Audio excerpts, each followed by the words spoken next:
Oke, Dokter Tirta ini banyak banget yang request. Banyak banget request. Aduh, ini deg-degan ya kesini. Waduh. Coy. Gede banget. Dan nggak kira di tempat segede ini isinya cuma satu orang ya. Waduh. Kadang satu, kadang bisa rame-rame lah. Oh ya gitu ya. Iya. Tapi bener nih asli plot twist. Kupikir kau tuh pendek. Oh, tadi pas kamera. ketemu di depannya. Kaget lah begitu ketemu. Halo Dokter Tirta. Anjir gede banget coy. Aslinya ternyata 186 ya. 181. 181. Gede coy asli. Gede. Itu banyak yang bilang gitu loh. Banyak yang bilang pas ketemu di Asik kok lebih gede dibanding. Iya gede dan nggak kelihatan kalau di kamera tuh kayak kurus kecil. Pas di sini. Iya. Oke, saya takut main-main kali ini. Kepok kali. Ini pertanyaan jangan susah-susah ya Pak ya. Iya, Karena, aman. karena secara saldo kita berbeda jauh. Waduh. Saya mengakui dulu itu ya. Ini kali ini gue tuh podcastnya unik. Karena satu, gue jarang undang bintang tamu ke podcast. Gue hampir gak pernah podcastin orang. Oh Jadi ya? gue cuman podcastin orang yang gue bener-bener tertarik. Misalnya kayak Bang Sandi tentang investasi. Gue kayaknya podcast kayak gak nyampe 10 ya gue ya. Gue gak nyampe 10 nge-podcastin orang. Biasa monolog ya? Monolog, karena gue gak pernah, gue jarang tertarik sama orang. Nah tapi khusus ini gue tertarik sebenarnya dari dulu. Cuman baru ada kesempatan dan baru ada waktunya. Jadi thank you banget nih waktunya di sini.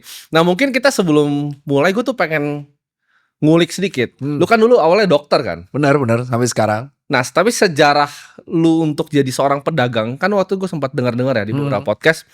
Lu bilang dulu sempat susah, sempat makan mie juga dibagi juga pernah. Benar ya. Itu kenapa awalnya jadi pedagang? Waktu itu dagangnya apa aja waktu awal-awalnya? Gue penasaran sisi bisnisnya dulu nih. Jadi kalau fakta itu adalah langsung straight to the point. Ya. Bisnis pertama kali aku umur semester 1 berarti 18,5 tahun. Itu real. Itu 18,5 tahun. Iya, jadi usia 18 ke 19 di tahun 2009 akhir.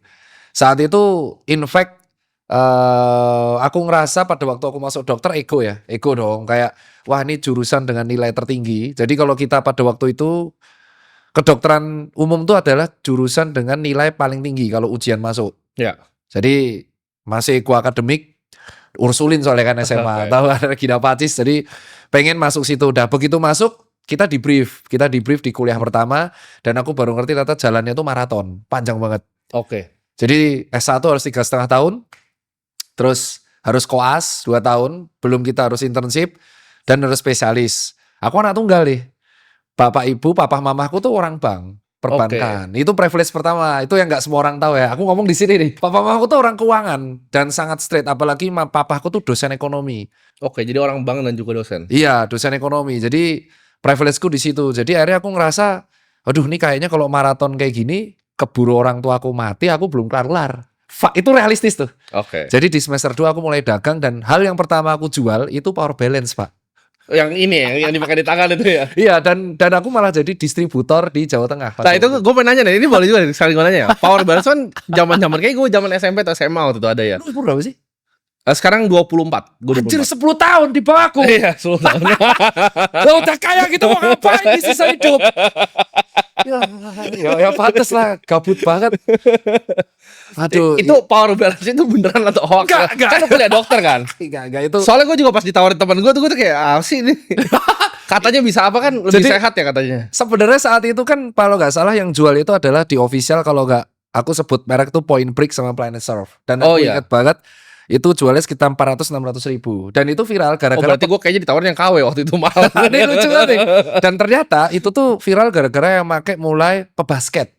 Oke. Nah pebasket mulai make nih. Terus viral kan karena aku kan kaskusan. Aku kaskus. Jadi shout out to Andrew Derwis, aku kaskus. Ternyata di forum pada mendebatkan itu.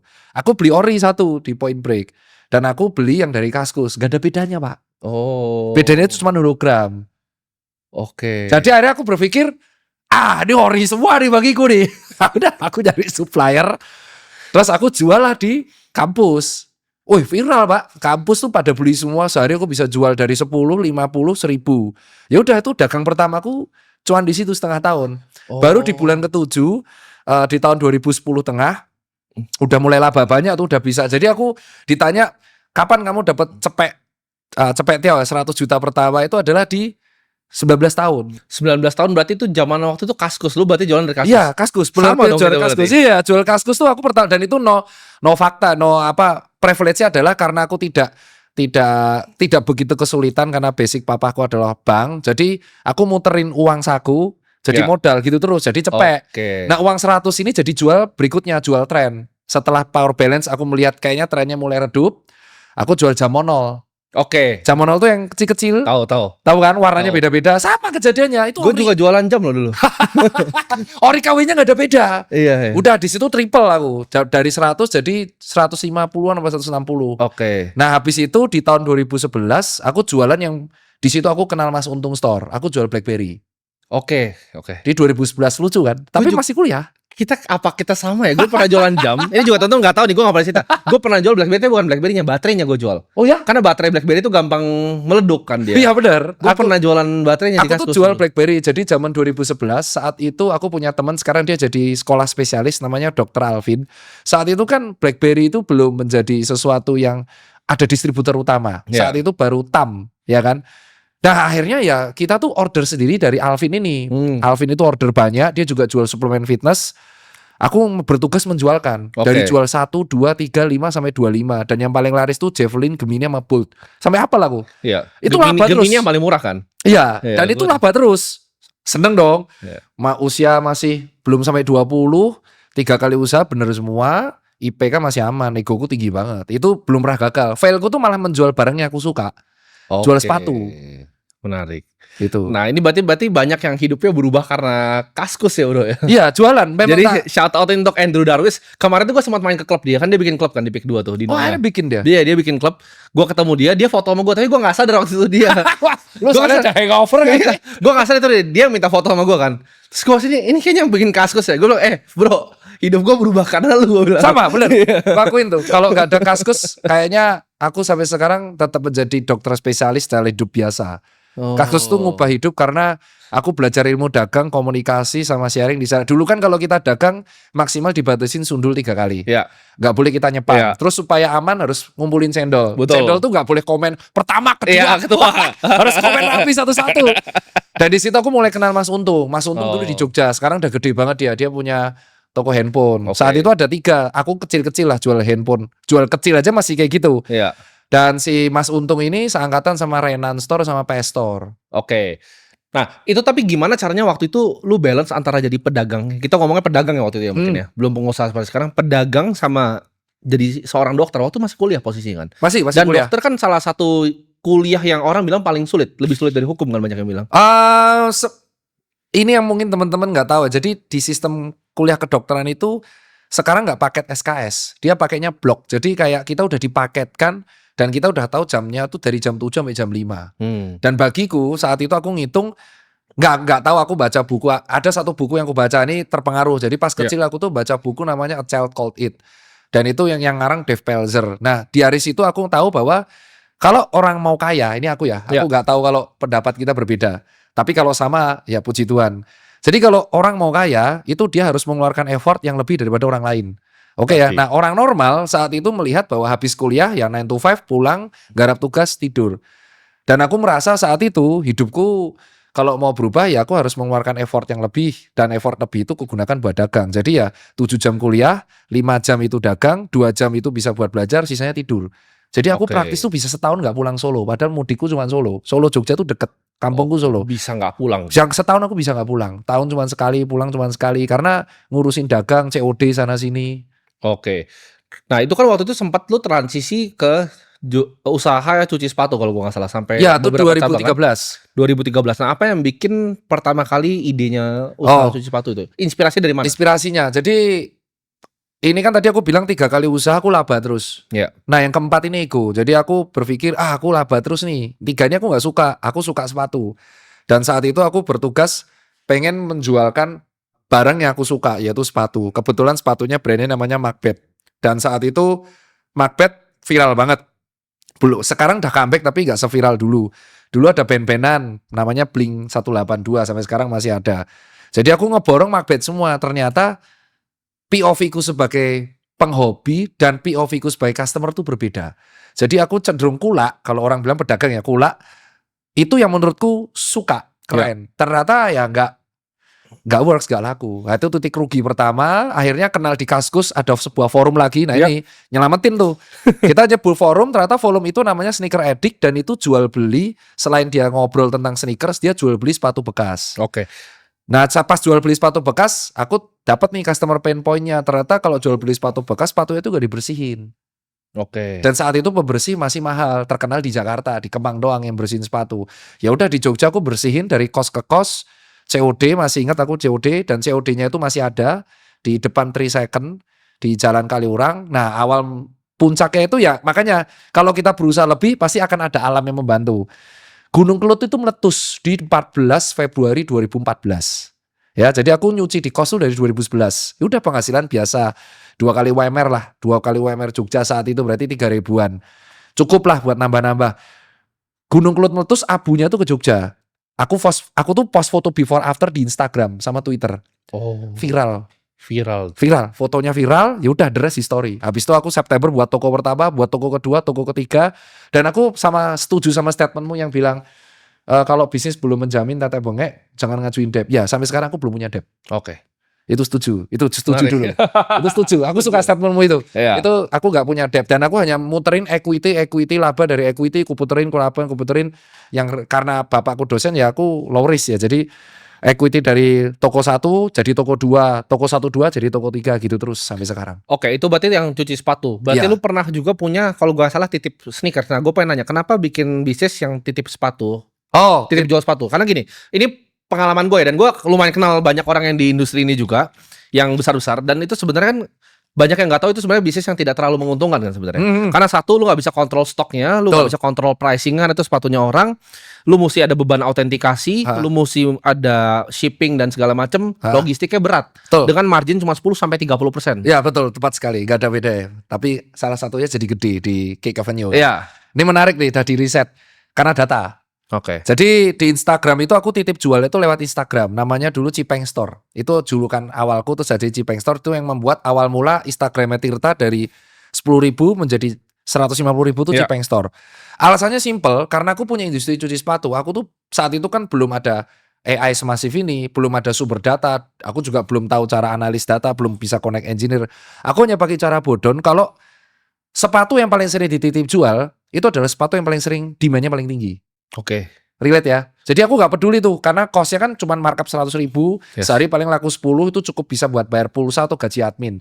Tapi kita tahu misalkan di bulan Oktober yang titip jual tertinggi fans autentik saat itu. Berarti aku akan buat konten YouTube fans autentik dan aku Oke. akan ngebuat promo cuci sepatu khusus fans. Oke. Jadi aku mempelajari bahwa titip jual itu kita akan bisa mempredik tren sepatu apa yang lagi dicari sama market saat itu. Oke. Tapi memang gak ada labanya, itu betul. Labanya tuh sangat boncos. Dan aku termasuk angkatan pertama sebelum Lucky Cat, Unbranded dan kawan-kawan. Oke. Dan gara-gara itu bisa nebak. Yang paling sering dititip jual di 2018-17 tuh fans. Oke. Terus 2019 tuh peralihan ke Jordan, Chicago, Off-White semua. Ya. Sampai akhirnya aku udah tutup karena sudah gak ada waktu. Sekarang datanya kan aku sudah punya CTO kan yang bisa mengolah. Ya dari situ kita bisa mempredik, oh ternyata hari ini yang demand tertinggi sepatu lari, maka kita akan membuat movement lari, that's it. Oke, menarik. Jadi itu memang awalnya sepatu berarti karena kecintaan kan. Ya, Tapi kalau sekarang gua tanya, bisnis Dokter Tirta ini ada apa aja, Dok? Oke, ya Yang sekarang digeluti itu apa aja, dan apakah personal brandnya ini termasuk ke dalam bisnisnya. bisnis juga? Ini pertanyaan menarik nih. SPT ku tuh tinggi tuh, sempel. Aduh, ya ampun, nyetor pajak. Bukannya bagus SPT tinggi? Betul, penyetor tertinggi ya kan, penyetor termasuk tinggi, jadi seneng lah. Bisnis utamaku yang nggak semua orang tahu aku adalah aku tuh konsultan beberapa perusahaan. Oke. Itu yang pertama ya. Jadi aku menjual intelektual yang aku punya itu untuk konsultan beberapa perusahaan di bidang fashion dan FMCGs. Oke, jadi kayak Strategis. manajemen consulting lah. Iya, strategis lah. Itu yang pertama dan itu memang ya karena bayarannya hour ya dan itu karena ya itu alasan kenapa pajaknya jadi progresif gede banget. Jadi yang pertama adalah aku konsultan strategis manajemen di beberapa perusahaan dan itu real. Ada berjalan udah 4 tahun. Oke. Yang kedua itu adalah justru Susan Care-nya. Itu bisnis yang harus tetap akan ada karena itu bisnis yang settle lebih dari 12 tahun di aku. Iya. Oh, Itu udah 12 tahun berarti 12 tahun. Tahun ini tahun 13 dan itu nggak bisa ku apa-apain gitu. Nggak bisa ku eskalasi itu yang mentoknya segitu, ku turunin nggak bisa. Jadi dia growth-nya paling 2%, 5%. Tapi harus tetap ada karena itu sejarah Oke. historical. Bayi lah itu. Bayi itu nggak bisa. Itu ibarat Oke. kau punya anak pertama kau jual nggak mungkin. Oke. Itu harus ada. Terus yang ketiga itu aku ada yang namanya 4Wave. Dia itu marketing consultant. Jadi beda Oke. sama yang pertama ya. Kalau aku yang personal ini marketing consultant. Dia khusus ngurusi Itu bisnis. personal atau ada banyak konsultan lain? Kalau ini banyak konsultan lain. Itu khusus untuk skala bisnis yang di bawah 15M per tahun. Oke. Karena kan banyak UMKM yang small medium enterprise. Kalau bayar aku langsung nggak kuat, dia bayar perusahaan-perusahaan. Ya itu si 4Wave. Terus yang keempat itu adalah aku jual beli aparel. Jadi Oke. aparel brand lokal. Itu idealis. Itu bisnis rugi. Oke. Semua orang pengusaha pasti punya satu bisnis idealis yang rugi. Oke. Nah itu aku punya nih. Ini aku suka karena aku masih suka sepatu, aku masih suka koleksi outfit. Itu Ya. tokonya di Post Blok. Itu boncos tapi aku akan hidupkan terus karena aku bisa senang aja ketemu customer memilih sepatu. Yang Oke. terakhir itu bisnis terkait profesi utama. Tidak aku suka tapi harus aku lakukan. Oke. Itu klinik wellness dan dermatologis. Oke. Karena aku suka sport, partnerku banyak dermatologis, kita membuat barang itu di Yogyakarta. Oke. Itu 5. Kalau personal brand apakah masuk ke situ? Apakah lo take endorsement dari luar untuk semacam media placement atau gimana? Jujur boncos. Semua konten yang aku buat itu rata-rata kayak contoh di Instagram dan YouTube itu adalah personally dari OPEX-ku sendiri. Cost pribadi berarti Cost pribadi. Dan itu memang dibuat untuk mendekatkan aku pada si customer. ya? Oke. Nah itu jadi ibaratnya aku hanya saat itu aku menirunya gini. Aku melihat bahwa Mark sama Jeff Bezos itu kenapa ngonten saat itu. Aku melihatnya. Terus kenapa mereka atletis. Jeff Bezos itu bahkan latihan MMA. Terus Mark itu kemarin 5K-nya aja di bawah 20 kilo. Jadi aku Ya. melihat kenapa orang ini konten gitu. Terus akhirnya yang aku lihat, oh berarti mereka menjadi BA perusahaannya sendiri. Nah itu yang aku lakuin. Oke. Jadi Jadi gua kalau- nanti ada pertanyaan tentang Jeff Bezos di belakang nih. Iya kan? Ini menarik. Jadi aku tuh menganggap orang-orang ini aneh ya. Kenapa Elon Musk tuh sampai membeli medsos. Jadi aku melihat, oke berarti CEO yang jadi personal brandnya di maintain itu dia akan menjadi BA perusahaannya. Cuman ada plus minusnya. Ya. Kalau kita menjadi BA perusahaan sendiri, kita salah statement, habis itu perusahaannya. Ya, kepleset abis. Kepleset habis. Dan aku pernah kejadian gitu berkali-kali. Oke. Pas COVID. Oke. Rontok tuh. Rontok tuh aku pas COVID tuh rontok. Aku dari situ aku belajar berharga banget. Jadi aku melakukan personal brand itu untuk pure mendekatkan diri pada customer. Ya. Nah kedua, nah ini yang lucu. Apakah dapat duit dari endorse? Rata-rata brand yang masuk ke aku itu justru akhirnya menawarkan kolaborasi dan bulking konsultan. Jadi kalau endorse itu kan kayak gini. Kamu buatin konten ya, terus nanti bla bla bla bla. Mereka tuh enggak, mereka ngelempar. Aku punya isu ini, menurutmu apa yang bisa aku lakuin biar ininya selesai. Jadi akhirnya aku menjual solusi. Nah itu ternyata dari beberapa hal yang aku lakuin di medsos. Oke.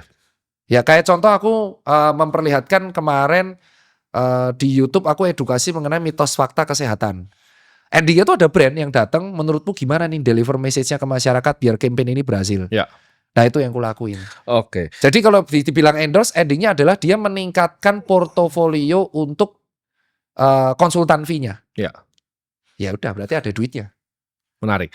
Nah, lo kan sekarang seorang bapak ya. Iya. Nah, apa perspektif yang berubah? Kan tadi Dokter Tita sempat bilang, Dokter Tita yang dulu ketika masih kuliah itu egonya tinggi sekali, pride-nya tinggi sekali. Nah, perspektif apa nih yang berubah ketika lo jadi seorang bapak? Sangat beda jauh sekali sih. Oh kamu belum punya anak ya? Belum. Oh ya 24.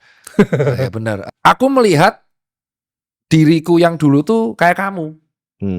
Persis. Jadi mirip-mirip. Anak muda, tapi uangnya nggak sebanyak kau ya. Itu disclaimer dulu ya. Disclaimer dulu. Nolnya itu beda 2 ya. Jadi sangat ruwet itu. Jadi bayangkan anak muda saat itu yang saldonya nggak sebanyak kamu. Dan aku belum pernah failer. Aku selalu meneruskan prestasi. Jadi aku tuh tidak bisa dengerin opini orang.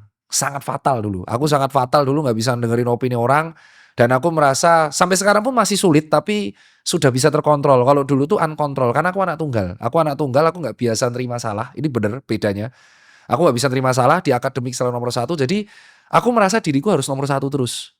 Oke. Itu yang dulu. Dan bener, itu bener kejadian. Oke. Tapi yang berubah adalah ketika anakku membesar, itu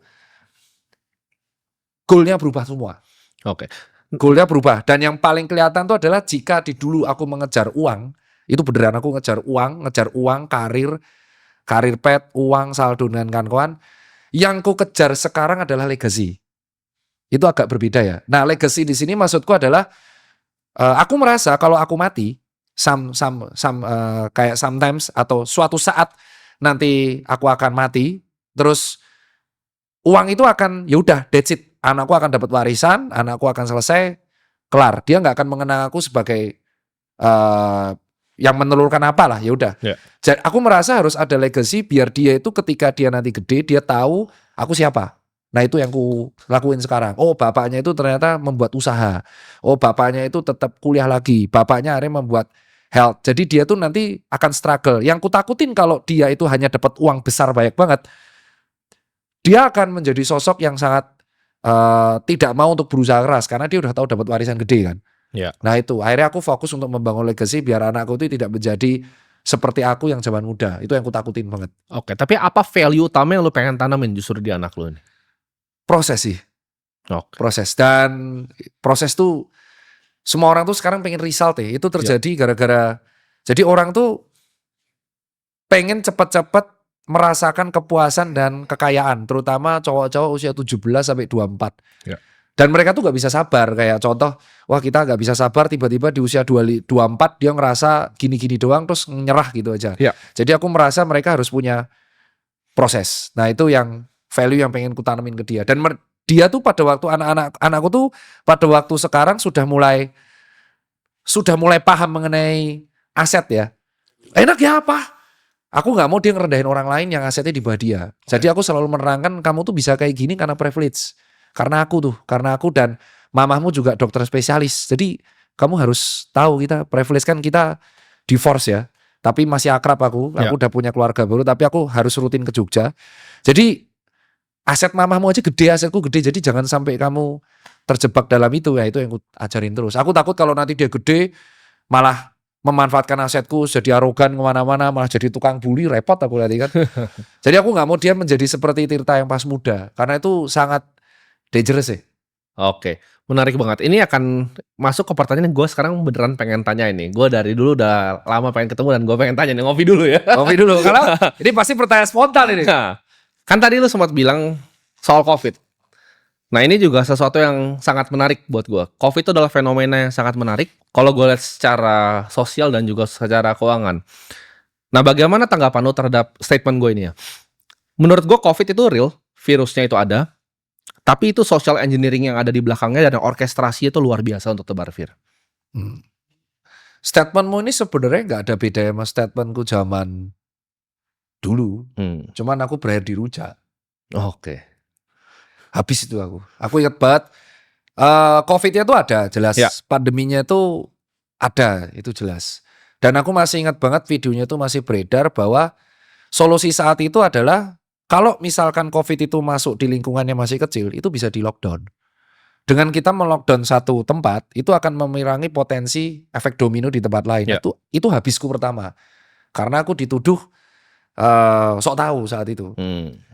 Nggak, kita akuin lah. Kalau misal kita masuk nih satu daerah ini kita lockdown, dia nggak akan nyebar kan. Ya. That's it.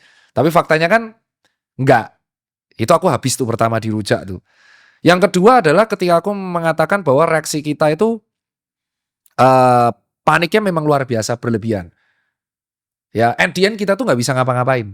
Ya. Aku udah ngomong itu. Aku mengeluarkan edukasi yang sangat kontroversial saat itu. Aku masih ingat, yaitu edukasinya bahasa Jawa ya. Mangan masker. Aku ingat banget. Aku ngeluarin edukasi itu. Ya kita tuh solusinya mangan masker. Makan masker. Aku tuh diketawain ngeluarin edukasi itu. Karena saat itu dikatakan, ya kamu tuh meremehkan COVID. Aku akhirnya mengcounter ya. Kita bisa ngapain? Saat itu vaksin belum keluar. Ya. Terus kita di dalam rumah. Nggak ngapa-ngapain. Ya kita akan mati coy kelaparan. Ya. Akhirnya aku mengatakan ya kita hanya bisa menjaga daya tubuh. Kalau nggak olahraga ya makan makanannya bergizi. Itu yang pertama dirujak karena lockdown. Yang kedua dirujak sejawat. Oke. Dan yang ketiga aku tuh mengkritik soal APD. Karena mahal banget. Saat itu aku ingat banget aku membantu menyumbang APD dan itu boncos cok. Masa satu APD bisa 1,5 juta. Oh iya, dan malah dinaikin harganya. Padahal orang-orang butuhin 95. Saat itu yang dapat apresiasi. Dah, jadi satuan PCC 2 boncos. Nah, yang terakhir ini di 2021. Ingat kan saat itu ada Delta. Ya. Terus ada new normal. Saat itu aku bilang adalah kita harus mulai terbiasa sama virus ini. Kalau enggak, ya kita enggak akan bisa survive. Itu berakhir aku dirujak lagi. Oke. Jadi aku akhirnya melempar balik ke teman-teman sejawatku. Aku tuh selalu di titik garis tengah. Oke. Garis tengah itu adalah kita tuh kan negara dengan jumlah penduduk yang sangat besar. Dan kita itu kan mobilitasnya tinggi. Jadi kita tidak bisa itu saat itu kalau kita pure social distancing. Jadi akhirnya orkestrasi itu ya virusnya ada, kepanikannya ada, tapi Ya. memang itu akhirnya membuat kerontokan ekonomi yang sangat luar biasa. Tapi muncul orang kaya baru dari situ. Ini kita ngomongin soal kerontokan ekonomi, karena ini yang gue pengen tanyain. Karena COVID itu gue melihat sebagai salah satu agenda untuk meriset dunia ini. Karena dengan COVID, bisnis kecil tuh banyak yang hancur berantakan. Ini kita ngomong di Amerika aja deh, nggak usah di sini ya. Sini juga mungkin mirip ya. Tapi bisnis yang besar, apalagi seperti bisnis-bisnis yang TBK kalau di Amerika, Fortune 500, itu naiknya 3 kali sampai 4 kali lipat sampai sekarang. Apalagi kalau kita ngomong Big Pharma itu, Pfizer dan lain-lain itu teman-teman itu luar biasa ya untungnya. Iya. Tapi apakah itu sebuah orkestrasi? Karena yang pertama gue lihat tuh seperti ini. Awalnya gue pas pertama dengar COVID 2019 itu gue takut juga, ya kan. Iya, Gue takut, gue jual semua saham gue. Gue kan dulu pemain saham di Indonesia, gue jual semua saham. Gue tuker mata uang gue ke Swiss franc waktu itu dan kebetulan naik tinggi sekali. Tapi itu karena gue takut sebenarnya. Karena gue takut ini ada sesuatu yang luar biasa. Karena conditioning medianya tuh luar biasa. Ya benar. Di shot dari helikopter, ada kuburan kebakar. Iya. Pertanyaan kayak gue itu, lu kan sebagai dokter kan, pasti banyak teman-teman dokter. Nah. Itu beneran ada nggak sih tempatnya? Atau itu waktu Jadi- itu, karena nggak pernah ketemu lagi loh gue. Sekarang gue coba cari kemarin sebelum podcast ini, gue coba cari di YouTube dan coba di source lain di luar YouTube, di Rumble, di berbagai macam web sampai di dark web itu gue nggak ketemu lagi yang ditayangin di TV, yang shot dari helikopter terus kuburannya kebakar dengan api-api semua itu nggak Oh, pernah. kalau itu aku nggak tahu. Kalau yang itu aku udah nggak tahu. Tapi gue lihat dengan Tapi mata kepala gue sendiri di TV itu waktu itu shotnya tuh. Kalau- Makanya orang takut. Kalau kuburan massal yang di Indonesia tuh yang wafat karena COVID itu jelas real. Itu real ya. Real, yang wafat karena COVID itu real. Jadi ini bisa diterangin kan. Itu orang akan bertanya. Ini harus dijawab ya. Jadi orang yang meninggal karena COVID mayoritas itu memang mereka ada comorbid. Itu betul. Jadi ini kan pasti dulu dihujat aku sama beberapa sejawat. Jadi bukan tiba-tiba COVID, terus misal amit-amit kena ke Dokter Tirta atau Timothy, terus Ya. besoknya 5 hari, 14 hari mati. Rata-rata, ini harus real juga, dari data pun menunjukkan orang yang wafat karena COVID itu rata-rata punya 3 komorbid dari 3 penyakit ini. Ya. Kalau nggak penyakit terkait jantung, penyakit terkait diabetes, satunya penyakit terkait autoimun. Ya. Itu rata-rata wafat. Jadi makanya kalau kita lihat, dia tuh sudah ada riwayat penyakit jantung, sudah ya cepat atau lambat, COVID ini mempercepat. Iya. Kayak jalan tolnya untuk menuju maut. Ya tapi kan akhirnya ketika didata, wafatnya pasti karena COVID. Oke. Clear ya. Jadi ini clear nih. Ini meluruskan dan ini pertanyaanmu kan. Kok bisa tinggi banget? Bayangin ada orang dia sudah stroke, terus gejala penyakit jantung banyak dan kena virus ini. Nah, kan kalau didata meninggalnya bukan karena jantung tuh. Karena COVID. Iya dong pasti. Karena kan dia datang ke rumah sakit dalam keadaan demam dan panas. Iya. Iya kan? Tapi komorbid pemberatnya adalah jantung. That's it. Iya. Loh terus kok bisa kok komorbidnya jantung? Karena 60 sampai 80% orang itu tuh nggak sadar akan jantungnya. Iya. Dia nggak tahu jantungnya ini sehat apa enggak. Dah clear dulu kejawab. Jadi yang wafat karena COVID itu pure real. Tapi memang mayoritas disertai komorbid dan itu benar. Oke. Ini kita ngomongin soal data. Clear dulu ya, Ya. nomor 1 ya. Terus yang nomor 2, apakah riset? Nah, jadi dari berbagai pembicaraan, memang pandemi itu merontokkan sistem dan riset dari awal. Karena yang terdampak salah satunya adalah usahaku. Di 2020-2021, Susencare itu 80% paymentnya cash. Ya, sisanya tuh debit. Ya. Dan hanya 5% yang menggunakan Kris atau GoPay. Shopee Pay itu real ya, itu real. Dan nggak ada yang delivery sama sekali. 2021-2022 tuh rontok aku, rontok. Terus habis itu 100% itu nggak ada yang pakai cash. Ini fakta nih, tadi baru mau gue tanya. At all. Iya. Ini at all sampai sekarang. Jadi semua Susencare itu sekarang nggak ada yang pakai cash. Iya. Nggak ada. Dan 50% itu delivery service. Nah, kenapa kok Dokter Tirta viral keluar-keluar di COVID? Karena di Maret 2020 itu aku ingat banget Susencare tuh bingung mau buka apa enggak. Dan di April 2020 Susencare Tebet itu buka, besoknya dirazia Satpol PP. Oke. Nah, itu yang membuat akhirnya aku nge-live kayak ini kebijakannya mau gimana nih saat ini, mau lockdown atau mau enggak, jangan tengah-tengah nih, karena pegawaiku harus dikasih makan dan aku nggak pernah ngekat saat itu, jadi clear aja, loss terus. Cuman setelah riset itu bisnisnya tuh jadi beda, model bisnisnya beda semua, Oke. dan itu bener riset. Jadi di satu sisi memang si COVID ini merontokkan, tapi dia memang meriset sistem dan membuat bisnis model kanvas yang kita pelajari di S1 kan aku kuliah dan S2 itu sangat berbeda. Ya. Itu real. Nah ini gue pengen tanya lah. Gue bukan dokter, ini disclaimer juga, gue bukan dokter, gue nggak punya ilmu sama sekali tentang kesehatan ya. Gue ilmunya keuangan ya, bukan kesehatan. Tapi ini sesuatu yang gue ngobrolin sama berbagai macam dokter, bukan cuma dari Indonesia. Jadi di komunitas keuangan kan banyak yang dokter-dokter senior dari luar negeri juga. Gue pernah bahas tentang tes data PCR ini. Kenapa ini adalah naratif social engineering?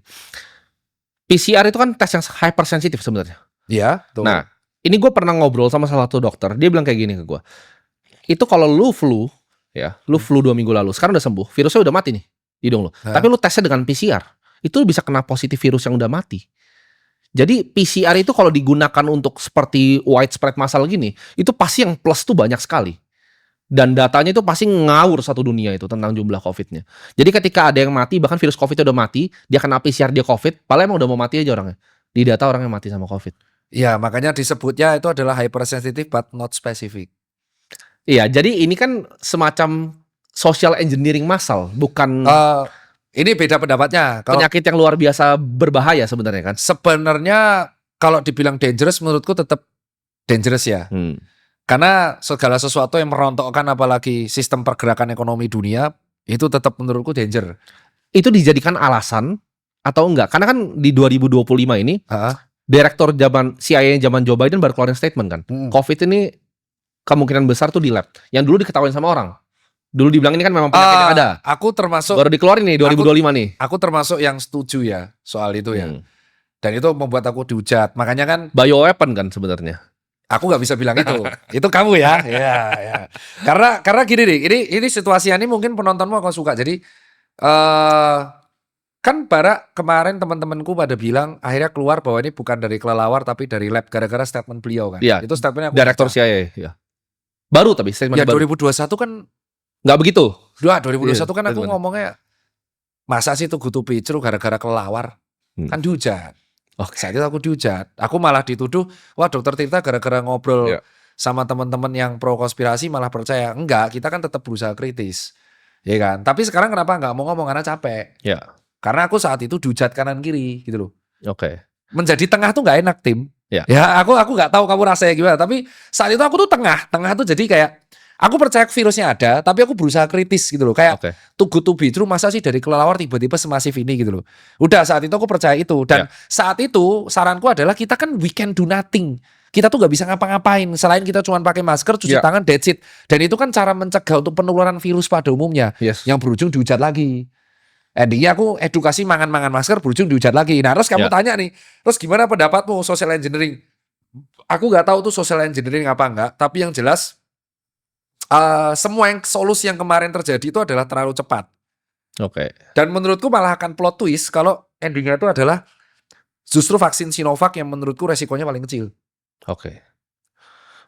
Nah ini kan soal vaksin ini kan juga banyak perdebatan lah. Tapi gue nggak mau masuk ke perdebatan vaksin. Tapi maksud gini, lo adalah dokter yang punya keilmuan di bidangnya waktu ngomong COVID, tapi dihujatkan secara sistematis. Iya. Tapi ini bukan cuma lo yang ngalamin dok. Ini semua dokter-dokter senior di dunia yang ngalamin. Virologis terhebat di dunia, Nobel Prize winner itu banyak yang kena hujat ketika mereka coba speak up mengenai ini.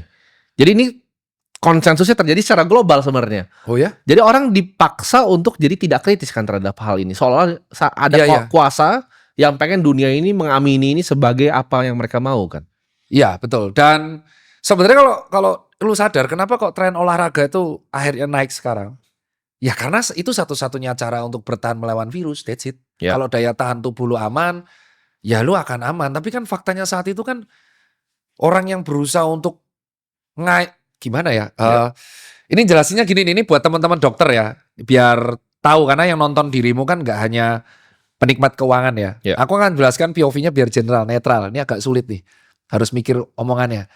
Jadi gini, kalau kita tuh memberikan statement bahwa COVID itu mengerikan, itu kan niatnya kan. COVID itu mengerikan, akan membunuh banyak orang. Dan ini naik lagi, tahun ini naik lagi. Dan itu sebenarnya bisa diprediksi gak apa-apa. Iya, udah naik lagi. Naik lagi. Makanya gue mau penting banget di Ini podcast naik ini. lagi. Jadi ada dua pilihan cara dokter untuk mengedukasi. Oke. Cara pertama adalah kamu akan memberitahukan bahwa oke, COVID itu mengerikan. Oke, hati-hati. Oke. Nah, sekarang aku mengcounter.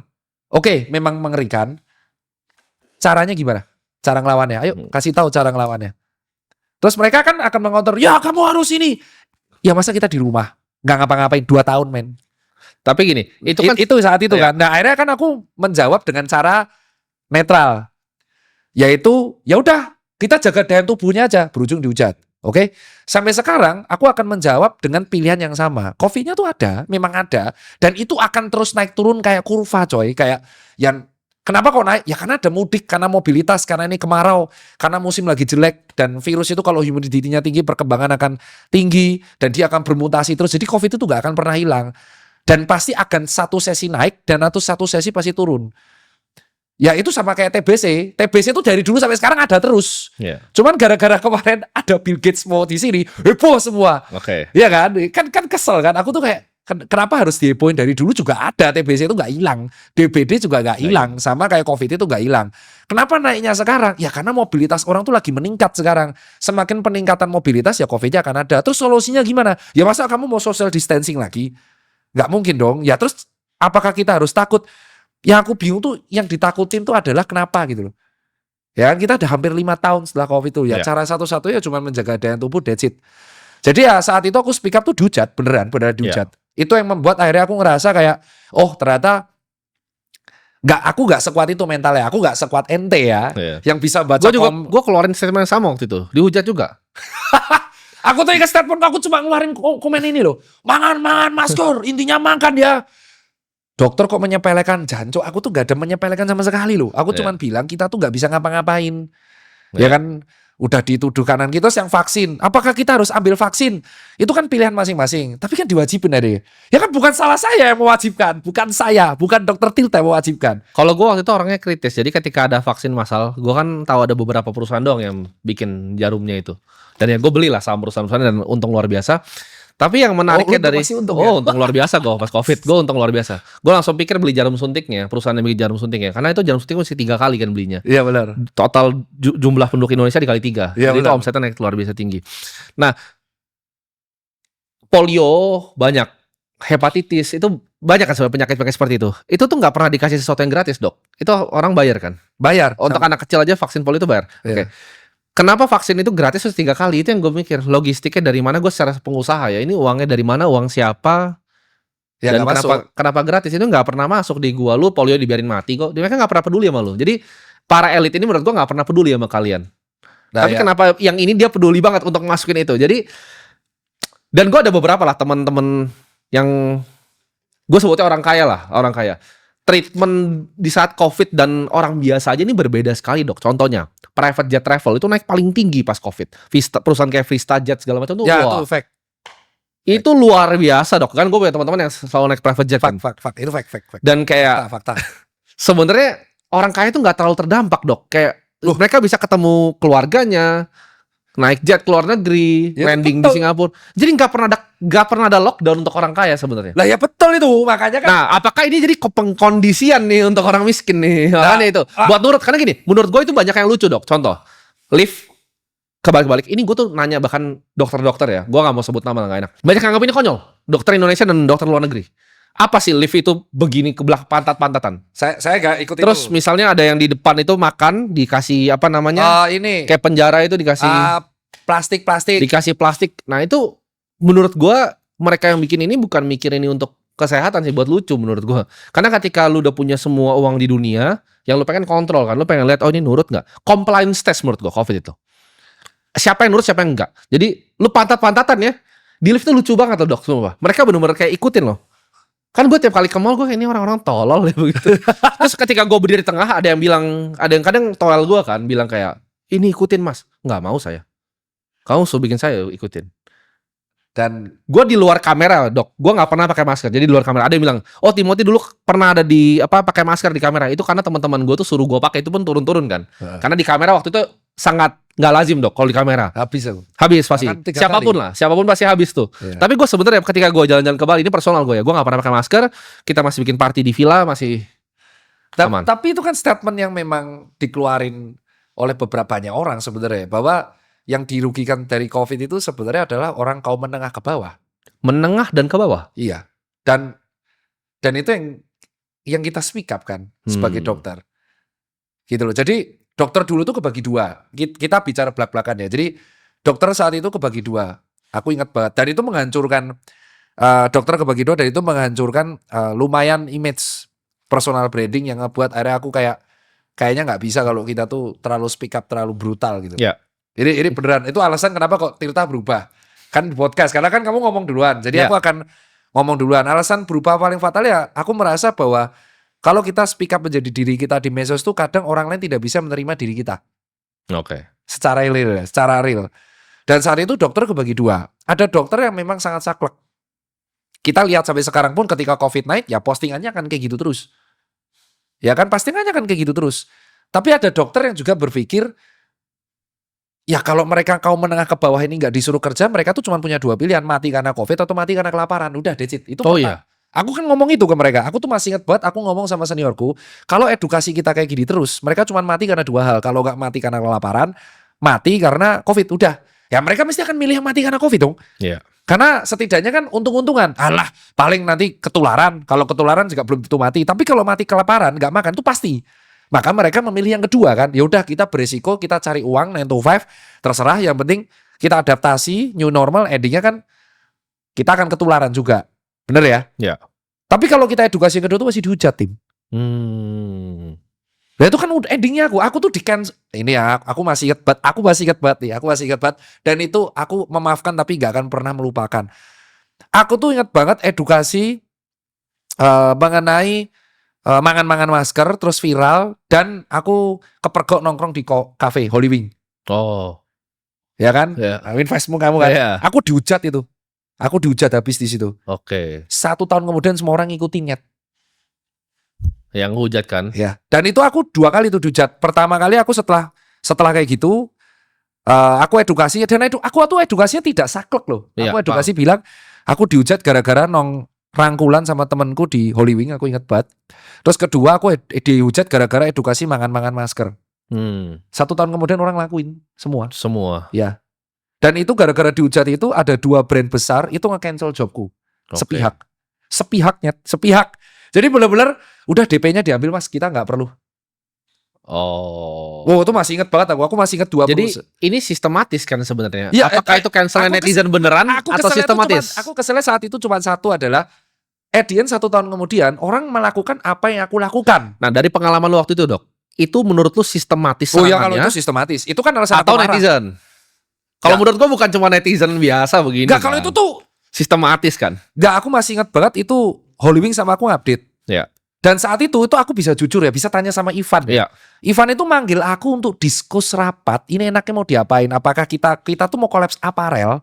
Terus kita akan menjual aparel ini. Terus nanti kita membagikan nasi bungkusnya Holy Wing. Iya. Saat itu Holy Wing ngeluarin nasi. Yuk kita. Terus habis meeting, minum, rangkulan, ambiar coy. Ambiar itu 2 hari 2 malam. Habis aku. Dan yang hujat aku, kau tahu siapa? Siapa? Dokter. Oke.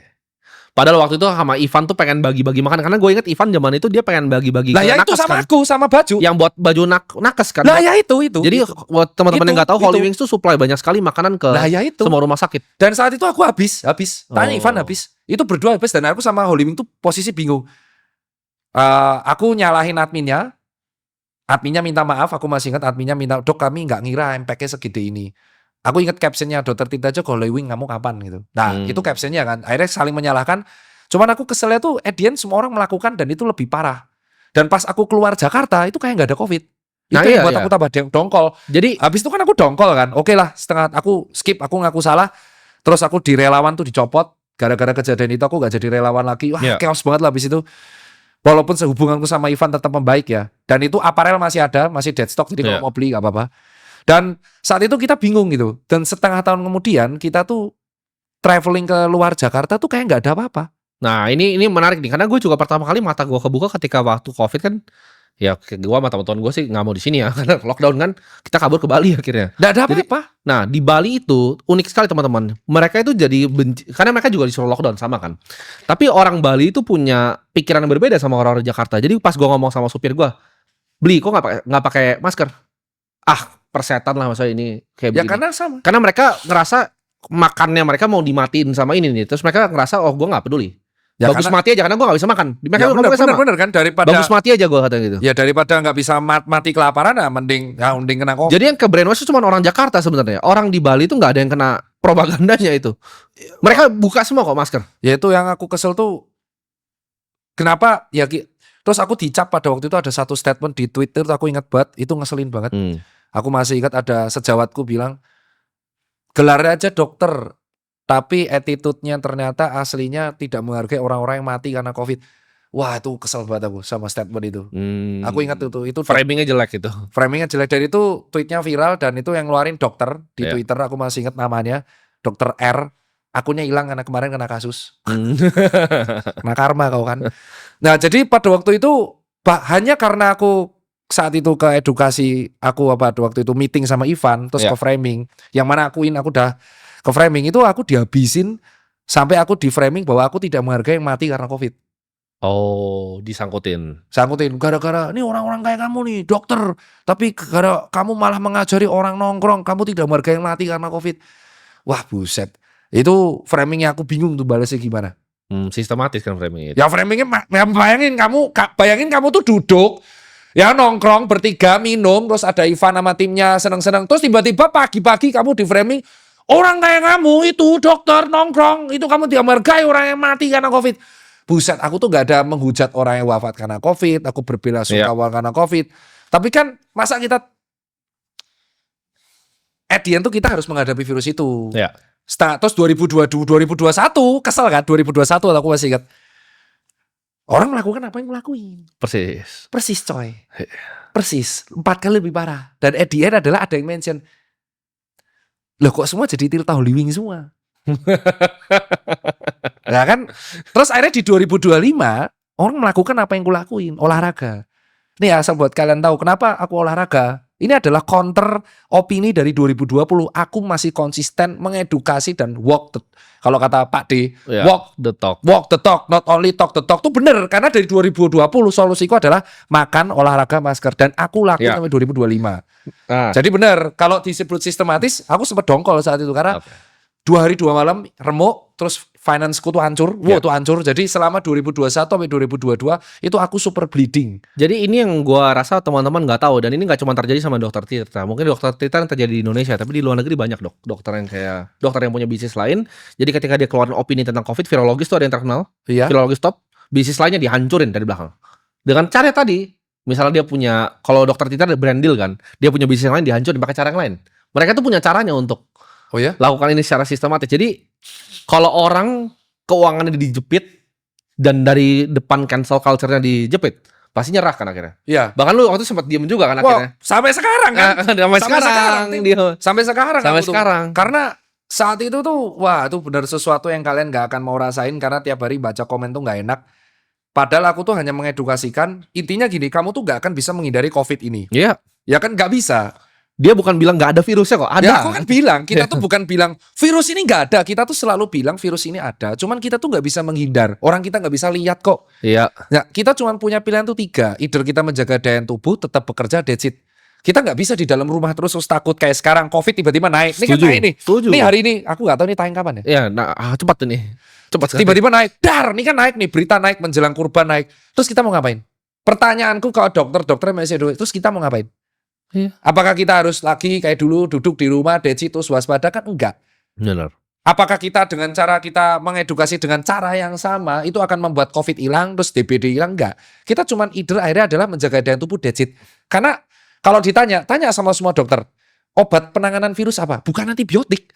Ya cuman dia bed rest total, dikasih suplai protein, vitamin, B3, tetes bengek, 5 hari dia akan gejala membaik. Kalaupun dia meninggal itu amit-amitnya karena ada komorbid yang memberatkan dan saat itu kamarnya penuh.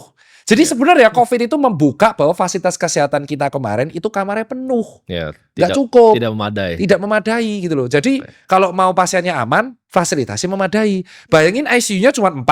pasiennya 100. Ya udah pasti 4 hidup, sisanya wafat loh. Nah ini pertanyaan terakhir dok, mungkin buat yang COVID ini mungkin pertanyaan terakhir. Waktu karantina dok, gue juga punya banyak teman yang suka keluar masuk sini. Ya, ini seru nih karantina nih. Karantina ini kalau orang yang menengah tadi, kita ngomong menengah ke atas sampai ke bawah deh, bahkan bukan menengah ke atas sampai ke bawah. Ini mereka disuruh di tempat khusus. Tapi kalau yang di atas banget, ini hotel bintang 5, terus keluar dari belakang. Kalau yang intinya ya, Kenapa bisa begitu kalau emang real? kalau itu aku nggak bisa jawab. Oke. Telak kalau itu. Karena aku nggak tahu ya. Tapi aku bisa jawab, memang COVID ini nggak berpengaruh apapun di orang yang sangat kaya. Kita ngomong di Singapura deh, bukan di Jakarta deh. Di Singapura bisa begitu. Kita ambil kesimpulan pokoknya satu, bahwa COVID ini nggak berpengaruh ke orang yang sangat kaya. Itu Itu kesimpulannya aku percaya sampai sekarang. Karena aku melihat justru karena COVID ini orang kaya tambah kaya. oke. Aku melihat itu. Dan aku membaca artikel itu. Jadi kayak Oke. COVID itu justru membuat orang yang kaya itu jadi tambah kaya. Oke. Ekstrim kayanya. Gak masuk akal. Iya. Bener-bener kaya itu jadi gak masuk akal. Iya. Itu yang pertama tuh. Jadi aku merasa yang terdampak karena COVID ini adalah orang menengah ke bawah. Dan itu real. Orang-orang yang sangat kaya ini itu Iya. benar-benar gak terdampak sama sekali dan bahkan tambah kaya. Contoh paling simpel. Penjualan e-commerce tertinggi itu pas COVID. Oh ya, Amazon.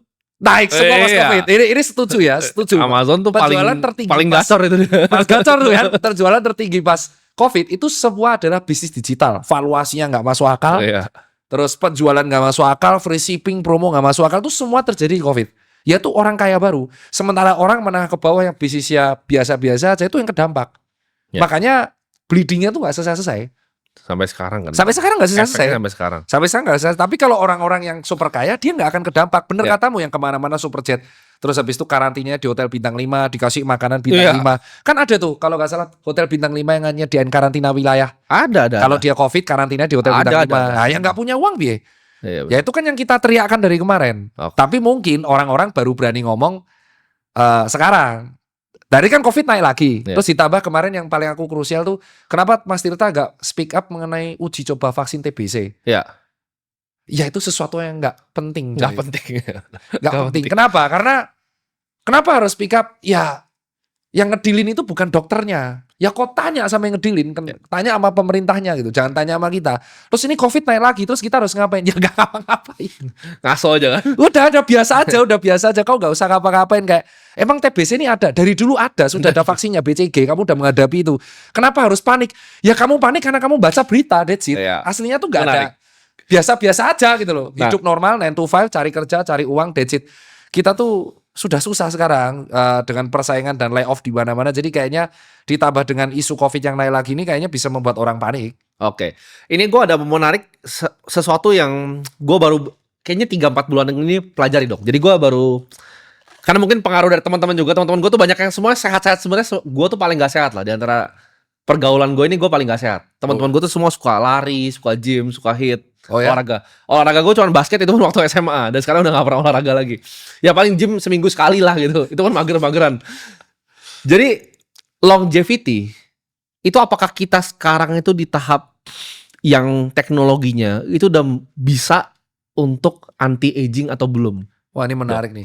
Karena penelitian-penelitian tuh ada alasan kenapa kok sekarang teknologi yang terbarukan di health itu penelitian mengenai stem cell. Bisa dijawab dan prediksimu benar. Jadi longevity di dalam usia ini akan menjadi sebuah isu terkini. Memang benar, memang betul. Dan akhirnya ada dua pendapat di sini. Longevity yang pertama dia itu hidupnya dengan straight age. Aku bilang jadi ya menjauhi minum, Ya. terus dia hidup tanpa rokok, dia sangat clean eating, olahraga tiap hari. Yang kedua itu dia fokus ke penelitian stem cell. Stem cell ini kan sebenarnya penelitian dan anti-aging yang sudah dikembangkan di beberapa negara dan akan menjadi future dari health. Dan itu jawabanmu benar. Ya. Nah jawabanku adalah what if kalau kita bisa melakukan dua-duanya. Kalau di Oke. Indonesia untuk stem cell sendiri itu masih jarang ya. Ada beberapa klinik dan rumah sakit yang sudah ada, tapi tidak semasif Korea Selatan, Taiwan, Inggris, dan kawan-kawan yang Jepang. Jadi jawabannya itu benar. Kenapa kok orang olahraga? Karena ya endingnya adalah ini kembali lagi pas pandemi. Mereka tahu bahwa orang meninggal karena COVID rata-rata punya komorbid. Jadi Oke. mereka akhirnya ketakutan untuk komorbid ini kan. Ya. Jadinya mereka menjaga dengan healthy lifestyle. Ya. Gitu. Nah, Ivan aja lari kan, sampai mereka buat semua itu aktif sayap banget. putih coffee. Iya, Saya Fuji Coffee bikin buat Bukan lari. event lari lagi. Iya, itu adalah plot twist yang tidak aku menduga tiba-tiba buat event olahraga. Siawi. Karena gue juga bilang ke Ivan dan anak-anak, menurut gue tren kedepannya akan berubah, Dok. Jadi tren kedepannya itu bukan cuman minum tuh udah gak keren zaman sekarang. Yang keren tuh lari, naik sepeda, main pedal. Itu yang keren tuh itu. Jadi udah setuju. Udah mulai shifting. Nah ini pertanyaan gue, pernah dengar Brian Johnson nggak? Ya. Nah, Brian Johnson kan punya misi, dia orang yang sangat kaya tadinya, bikin startup udah exit, terus dia misinya nggak pernah mati kan? Betul. Jadi dia itu bikin yang namanya blueprint. Dari blueprint ini menurut dia yang pertama paling penting tuh tidur. Ya. Tidur, habis itu makan. Kalau gue nggak salah, habis nutrisi yang masuk tuh, jadi dia kontrol gini. Kalau makanan dia bukan apa yang dia pengen makan, tapi apa yang organnya sebenarnya pengen makan. Iya, betul. Dia tanyanya terbalik tuh. Karena menurut dia organ tuh ada umurnya. Iya, jadi kalau lu bisa atur umur organnya, itu lu bisa hidup, basically lu bisa delay agingnya. Jadi dia delay aging 0,67. Gak tahu kalau dia bener atau salah kan. Iya. Jadi basically dia jadi manusia yang paling banyak dites semuanya ini untuk longevity. Karena tikus sekarang udah bisa terbukti hidup lebih panjang sekarang. Iya. Tikus tuh udah bisa. Menurut lu mungkin nggak manusia itu bisa perpanjang perlambat aging bisa seperti itu? Dengan teknologi sekarang ya. Karena aku melihat sendiri masalahnya. Jadi lu sendiri. Iya, ini melihat sendiri. Jadi karena gue lagi pengen, jadi penasaran nih, gue jadi penasaran. Akan ngomong di 3 hal ini. Pertanyaan menarik, aku nggak pernah namanya. Aku udah menduga akan muncul pertanyaan-pertanyaan aneh kayak gitu. Asu dia susah lagi jawab. Jadi itu jawaban benar banget sih Brian tuh. Jadi dia bilang kan kalau nggak salah yang terakhir tuh stres. Jadi jadi harus punya keluarga ya, dan teman-teman. Keluarga atau teman. Jadi dia bilang yang pertama tuh tidur. Betul. Tidur itu adalah saat si organ itu recovery. Ya. Makanya kan aku selalu bilang orang yang shift malam itu udah 1 langkah di belakang orang lain. Oh. Aku kan bilang gitu saat itu, bahwa orang yang shift malam, kerja di waktu malam, shift malam, itu kita udah 1 langkah di belakang orang yang bisa tidur saat malam. Karena ketika malam recovery organ kita itu maksimal. Jadi ibaratnya kalau recharge dia maksimal. Recovery saat siang tuh benar tapi nggak semaksimal malam. Dia bilang yang kedua, makan yang dibutuhkan oleh tubuh itu yang dikeluar-keluarin sama orang. Lu bisnis apa paling laku di Indonesia? Makanan manis kan? Pasti. Minuman manis kan? Yeah. Ya, itu racun kan? Itu memperpendek umur. Karena kita tuh sudah makan gula dari nasi, terus kau tambahin sama minuman manis. Tapi faktanya orang Indonesia, es teh jumbo sama kopi susu gula aren itu adalah 2 minuman yang paling laris di Indonesia. Tapi gue bingung, itu kopi susu gula aren tuh apa sih yang diminum itu? Gue jujur ya, kalau kopinya nggak americano gue nggak bisa. Kopi kasih gula. Iya, gue nggak bisa. Gulanya tuh double. Rasanya. Jadi gulanya dari susu laktos itu udah 8 gram sama gula tambahan. Bukan yang nggak enak kayak justru. Kopi kan harusnya rasanya bukan pakai gula. Orang Indonesia tuh suka manis. Oh. Makanya pas aku lihat industri apapun yang di Indonesia laku yang kaya tuh pasti es teh manis. Pantes Dok, gue tuh kadang ke kafe ya, yang biasa gue nggak datengin. Gue minta kan es americano, pakai gula Pak. Hah? Gue kayak, lu sekolah di mana barista lu pakai gula es americano? Karena memang akhirnya dia kenapa tanya kayak gitu? Karena orang Indonesia banyak tuh berarti yang begitu ya. Banyak banget. Oh, ini gue baru tahu nih. Gula itu bisnis gula sama garam. Jadi orang Indo tuh kalau nggak ada rasa mereka tuh nggak mau. Oke. Dan aku tuh confirm ke teman-teman yang kuliah di luar negeri. Mereka tuh makanan awalnya tuh hambar dan garam tuh suruh nambah sendiri aja. Dan bisa request. Nah, itu yang nomor 2 ya. Jadi terus yang nomor 3 itu bener banget dia bilang stres. Terus yang keempat tuh kalau bisa olahraga. Nah, tapi ada yang kelima nih. 5 tuh teknologi. Dan aku ngeliat, aduh ini ribet lagi ngomongnya. Aku gak bisa sebut namanya, tapi kalau off the record bisa. Ada seorang pengusaha klinik dermatologis ternama di Indonesia. Gede banget klinik ya, dan aku kenal. Dia itu kulitnya sangat muda coy. Oh. Umurnya udah mau kepala 6.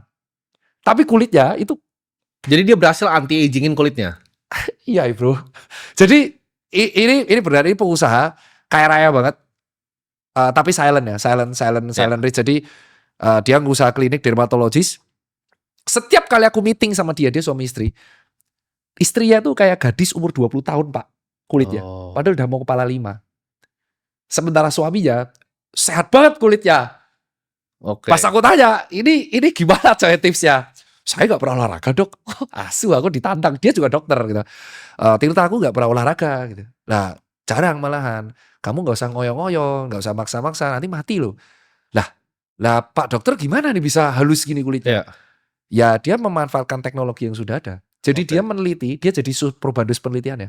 Iya, itu kayak Brian Johnson persis berarti. Persis kayak gitu. Nah, orang yang begini tuh udah mulai banyak. Jeff Bezos salah satunya. Nah ini di Indonesia banyak. Lah itu, dua itu, partnerku. Aku melihat sendiri di depan mata.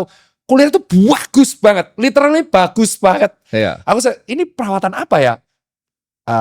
Ya ini dok. Lah, jadi dokter, ya aku. Aku jadi subjeknya. Iya. Dan ternyata bagus. Wah buset. Nah dari situ aku melihat diskus sama teman-temanku dermatologis, sama teman-teman dermatolog SPDV yang kritis. Iya. Kayaknya future kita besok health technology, Oke. longevity. Entah itu di Longevity, ya. kulit atau organ. Oke. Nah, ini kan kita mungkin bahas yang pertama dulu ya, tidur ya. Ha-ha. Tidur ini gue ada pertanyaan, Dok. Kalau Brian Johnson dia punya protokol, dia tidur jam 8.30, dia bangun tuh jam 5, jadi sekitar 8,5 jam dia selalu tidur perfect sleep selama setahun. Gue itu nggak bisa, Dok, tidur jam 8.30. Mungkin karena lifestyle juga, karena di Olling juga. Gue kan tidur tuh malam. Ya lu gabut kayak gini, rumah Iya. segede ini, uang sebanyak itu, saya sudah tahu. Iya. Jadi gue biasa tidur tuh jam 3, Dok. Tapi tapi gue gini, gue tuh dulu kan waktu belum punya duit masih gawe, itu tidur itu kurang. Jadi kayak mungkin 5-6 jam. Sebenarnya jelek banget itu kan. Tapi kalau sekarang tidur tuh kayak prioritas utama gue. Gue nggak peduli, gue tidur bablas. Jadi bisa tidur jam 3, itu bangun bisa jam 11, bisa jam 12. Oke. 8,5 bisa sampai 9 jam bahkan. Oke. Nah, itu mendingan, itu lebih jelekkah begitu yang dari malam, dari subuh ke pagi, ke siang banget, atau mendingan gue mundurin kayak ke jam 10 buat ini? Oke, ini jawabannya ada. Jadi di zaman dulu kan kita menganggap penelitiannya itu ada bahwa tidur yang siang nggak bisa gantiin tidur yang malam. Ternyata penelitian terbaru kan teman-teman, dan itu yang nge-share teman-temanku dokter saraf juga. Yang penting itu durasi tidurnya. Oke, tapi berarti Jam berapapun itu. yang namanya circadian rhythm itu nggak ada yang Plot matahari twist-nya itu. tuh. Nggak Jadi ada. kalaupun kamu nggak bisa tidur malam, mungkin recovery-mu tidak akan maksimal. Tetapi kalau kamu tidurnya tetap dengan maksimal di jam yang lain, Iya. itu akan bisa membantu kerusakan sel. Oke, jadi masih oke juga Masih kalau oke. tidurnya lama tuh masih Iya, oke jadi juga. akhirnya kita merevisi edukasi kita dan namanya ilmu ya, bahwa yang penting sekarang bukan jam tidur ya, tapi durasi tidurnya. Tidur Oke. berkualitasnya. Let's say gini, kamu tidur bisanya 5 jam. Tapi dalam 5 jam itu kamu sangat berkualitas. Bener-bener tidur glek, terus bisa bangun. Itu akan lebih maksimal daripada kamu tidur 8 jam tapi bangun tidur. Kan ada orang gitu. Oh. Tidurnya 8 jam tapi 2 jam sekali bangun. Terus tidur lagi bangun. Nah itu justru lebih maksimal yang dia 5 jam. Daripada yang dia 8 jam tapi tiap 2 jam tuh siklus bangun. Oke. Berarti dia nggak bisa masuk deep sleep. Ternyata yang penting itu durasi dan kualitas tidur. Bukan jam tidurnya, Oke. bukan jam berapa, bukan lama tidurnya. Nah orang tahu dulu kan taunya tidur harus malam dan lama. Enggak, bukan lama, tapi kualitas tidur dan durasi tidurnya. Itu yang aku Oke. agak beda sama Brian. Karena dia kan bilang harus saklek di jam 8, bangun jam 5, 8 Iya. jam. Kalau di kita tuh malah penelitiannya durasi tidurnya asal maksimal, mau tuh 3 jam, 5 jam, dan itu jam berapapun, asal kau tidur maksimal dan tidur itu aman. Oke, asal tidur dan aman. Nah, Yang nggak bahaya tuh misalkan 24 jam kamu nggak tidur, Iya. terus kerja lagi. Oh itu habis tuh. Oke. Kita mungkin ke yang makanan ya, karena ini juga sesuatu yang lagi gue coba benahin nih. Karena gue makan tuh gue tidur dulu hancur, makan hancur, gue semuanya hancur lah. Kesehatan gue hancur. Kalau gue nggak mungkin bisa ikutin Brian Johnson, itu kan ekstrim, itu ekstrim case. Gue nggak mungkin. Gue makan makanan dia pasti muntah gitu. Makanan itu kayak gimana sih yang paling efisien? Kan ada yang ngomong carnivore, ada yang paleo. Semua ya. Ada paleo tuh yang makanan 1000 tahun lalu, jadi kayak kalau jus jeruk tuh nggak boleh diminum. Yang perlu diolah pakai teknologi modern tuh nggak bisa. Jadi makanan yang harusnya busuk sebenarnya. Oke. Makanan fresh. Diet apa sih yang harusnya dilakuin sama manusia buat efisien? Kita tuh omnivora itu dulu. Dah, Oke. kita tuh basicnya omnivora, terlihat dari gigi. Jadi kalau carnivore diet itu bisa bahaya? Enggak, bisa bahaya bisa enggak, tergantung genetiknya. Nah ini kadang orang tuh nggak tahu bahwa kita tuh punya genetik. Dan genetik orang sekarang tuh, ini aku harus tahu ya. Aku harus ngomong bahwa penyakit zaman sekarang itu terkait banget sama genetik. Dan aku tuh nggak bisa mencegah itu. Rata-rata orang yang memiliki bapak ibu serangan jantung, itu dia juga akan kena di masa akan tua. Oke. Sama ya. Nah pola makan yang habitnya benar bagiku adalah karena basicnya manusia tuh omnivora. Dan kita nggak bisa membantah itu. Basicnya itu tuh omnivora. Kita bukan herbivora, kita bukan karnivora, kita omnivora. Iya. Jadi kita mau makan plant itu bisa, kita makan karnivor itu bisa. Sisanya Oke. tergantung habitnya. Yang salah adalah kalau kita makan ultra processed food, that's it. Oke. Iya. Itu dulu yang dihindari, itu dulu. Junk food juga jangan. Iya. Boleh, ultra processed food tuh ada orang yang, wah dok saya nggak bisa kalau nggak makan itu. Boleh, tapi bukan tiap hari. Oke. Kayak cheating days lah. Kayak wah aku pengen banget nih makan mie instan atau kita makan banget nugget itu it's okay. Ya.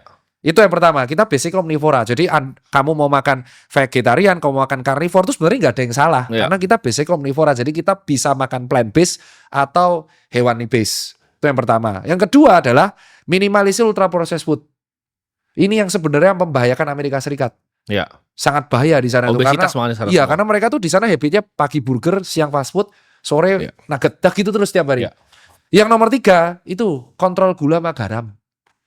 Oke. Gula dan garam ini yang memperberat kerja ginjal berlebihan. Kalau kamu memang mau minum gula banyak, kamu harus adil. Oke, aku minum gula banyak, aku minum teh manis, aku minum minuman elektrolit instan yang gulanya banyak. Ya udah berarti kamu harus treadmill 30 menit. Oh, harus adil. Harus konsisten. Kalau kamu nggak siap untuk konsisten, wah aku nggak siap ya, harus lari atau nge-gym tiap hari 30 menit. Ya kamu jangan makan gula banyak. Oke. Ini mungkin gue ada pertanyaan yang ke racun dulu ya. Jadi Brian Johnson sebelum tidur, sebelum makan tuh racun terus dihilangin dulu. Racun tuh kan kayak rokok, alkohol, Ya, ya. gula tuh masuk racun tuh. Bagi dia ya. Junk food, ultra processed food tuh racun tuh. Ya. Gua tuh ada problem dengan, gue tuh nggak gampang addicted. Tapi kalau misalnya rokok, itu gue tuh pakai untuk nikotinnya dok. Jadi gue kalau misalnya minum ice americano ini, gue kena kafein sama gue kena nikotin. Gue kerja itu nggak tahu. Fokus. Ini kalau gue ya, gue sih sama teman-teman dokter sih diketawain ya. Tapi kemarin gue pengen nanya nih ke lu. Gue fokus banget. Jadi gue kadang harus pakai sisa bahkan. Oh. Jadi gue tuh bahkan suka manggil orang sisa private datang kantor gue sisa di kantor. Oh ya? Iya, biar gue tuh fokus. Jadi gue bisa minum kopi tuh gue banyak banget. Kafein tuh gue mungkin 4 kali sehari. Gue Oke. ekstrim. Kopi gue 4 kali nih, americano, terus gue sisa habis itu baru kerja itu wah. Oke, jawabannya itu memang kombinasi nikotin dan kafein itu memang Ada efeknya kah itu? iya ke saraf simpatis. Itu skripsiku soalnya. Oh, Jadi jawabannya adalah ya nikotin dan kafein itu kombinasi akan meningkatkan sistem kerja saraf simpatis. Nah kita harus tahu saraf simpatis itu sistemnya 2, flight and fight. Flight and fight. Jadi bertarung atau kabur. Kalau zaman purba dulu kalau hewan dia setiap bertarung atau kita kabur. Artinya kita menjadi fokus, adrenalin kita naik. Jadi kalau kamu mengkonsumsi kafein dan nikotin itu kayak eskalasi pangkat 4. Karena kafein sendiri itu stimulan, nikotin itu stimulan. Kau campur Oh. dua-duanya, maka kau akan ngerasa fokus. Dan itu benar. Dan sekali kamu sudah bisa fokus, kamu akan addicted. iya, Karena gue edit sama fokusnya. Nah, skripsinya kedua adalah ternyata orang yang mengkonsumsi kopi terus-terusan, dia akan toleran saraf simpatisnya. Awal mulanya dengan 3 espresso, aku bisa flag and fight. Iya. Lama-lama nanti 3,5, 4,5 dosis, 5 dosis, 6 dosis. Makanya kamu kalau nggak ada kafein dan nikotin itu sulit. Iya, gue nggak bisa jujur ya. Gue nggak ngopi nih, nggak bisa kerja. Nggak Itu. bisa kerja. Apalagi kalau ngopi dicampur sama nikotin, itu berat. Oh. Nah, sekarang kita akan bahas yang rokok nih. Ini Nah. belum aku bahas di mana-mana. Brian Johnson tuh bilang kalau rokok itu yang pertama dihilangin sebelum tidur dan lain-lain rokok, karena rokok tuh dibilang minus 12 tahun pokoknya. Rokok tuh udah Iya, dihitung iya. minus 12 tahun. Jadi ini kita akan bahas secara fair karena ini sering banget videoku di-cut. Iya. Aku nggak ada kesempatan untuk jelasin panjang. Rata-rata tuh Hosea tanya gini, menurut Anda lebih efektif mana? Tidak merokok tapi jarang olahraga atau olahraga tapi merokok? Ngeselin kan? Oh iya. Nah ini pertanyaan. Kurang pinter soalnya. Iya. Ini kalau ngomong sengak banget ya. Asu. jadi ada 3 nih. Pertanyaannya adalah, kalau saya mau berhenti rokok, Iya. saya harus gimana? Rokok, vape, atau e-cigarette? Iya. Ini jawabnya agak dangerous ya. Tapi aku minta moga-moga teman-teman bisa mengerti ini semua dokter.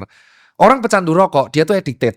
Dia akan addicted sama efeknya nikotin. Karena nikotinnya itu memang nyandu untuk fokusnya. Jadi dia tuh bisa teng gitu, bisa kayak, ya karena nikotin itu kayak kafein. Orang yang sudah addicted sama americano gak akan bisa lepas sama americano.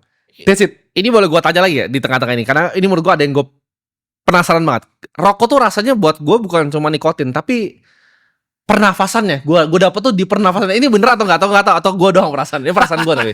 Gue belum pernah nanya orang, gue belum pernah konfirmasi. Ya karena Gue ngerasa kopi nih panasnya rokok, wah tenang, fokus. karena itu efeknya nikotin, Mbak. Efek nikotin tuh memang seperti, nah akhirnya kita akan jawabkan. Rokok itu efek nikotinnya akan addicted, oke? Iya. Nah lucunya karena kita di Asia Tenggara, memang betul ada beberapa orang yang genetiknya tuh tahan asap rokok. Oke. Itu menjawab pertanyaan sebelum ada yang bantah, yang kakung saya ngerokok hidup-hidup aja. Ya betul, karena di dunia ini kita ada genetik yang memang dia bisa tahan seperti itu. Oh, oke. Nah itu menjawab dulu. Terus kedua, Brian Johnson bilang apakah rokok itu mengurangi 12 tahun? Kita nggak bisa tahu ya, kurang 12 itu terlalu ekstrim ya. Iya. Tapi kita tuh tidak punya organ di dalam tubuh yang bisa mengolah asap rokok. Jadi benar-benar tergantung apes-apesan. Kalau ternyata organ tubuhmu nggak tahan sama asap rokok, ya akhirnya pembuluh darah jadi keras, jadinya pernafasannya terganggu, dan akhirnya dia menjadi tensinya naik digit. Oke. Clear ya? Tapi kalau ternyata genetiknya tahan, dia beruntung, dia bisa sampai 100 tahun. Oke. Nah itu yang rokok. Nah rokok zaman dulu sama sekarang itu berbeda. Ya sekarang sudah ada rasa-rasanya. Bukan hanya ada nikotin dan tembakau tok, bukan Oh, hanya iya. cengkeh, tapi sekarang ada perasanya, ada, dan itu membuat Macam-macam. tambah dangerous. Nah akhirnya orang kan akan membuat solusi gimana orang berhenti merokok. Maka ada teknologi, ini awal sejarahnya. Mereka membuat e-cigarette dengan bertujuan, orang-orang yang berhenti rokok ini kan kecanduan nikotin. Yuk kita buat e-cigarette biar seperti closing dose. Jadi nikotinnya bisa dikontrol kan dengan e-cigarette. Jadi addicted-nya nanti bisa jadi 0 kayak metadon lah kalau rehab. Iya. E-cigarette ini malah menjadi addicted yang baru. Lebih parah malah. Lebih parah Iya. ditambah dengan vape.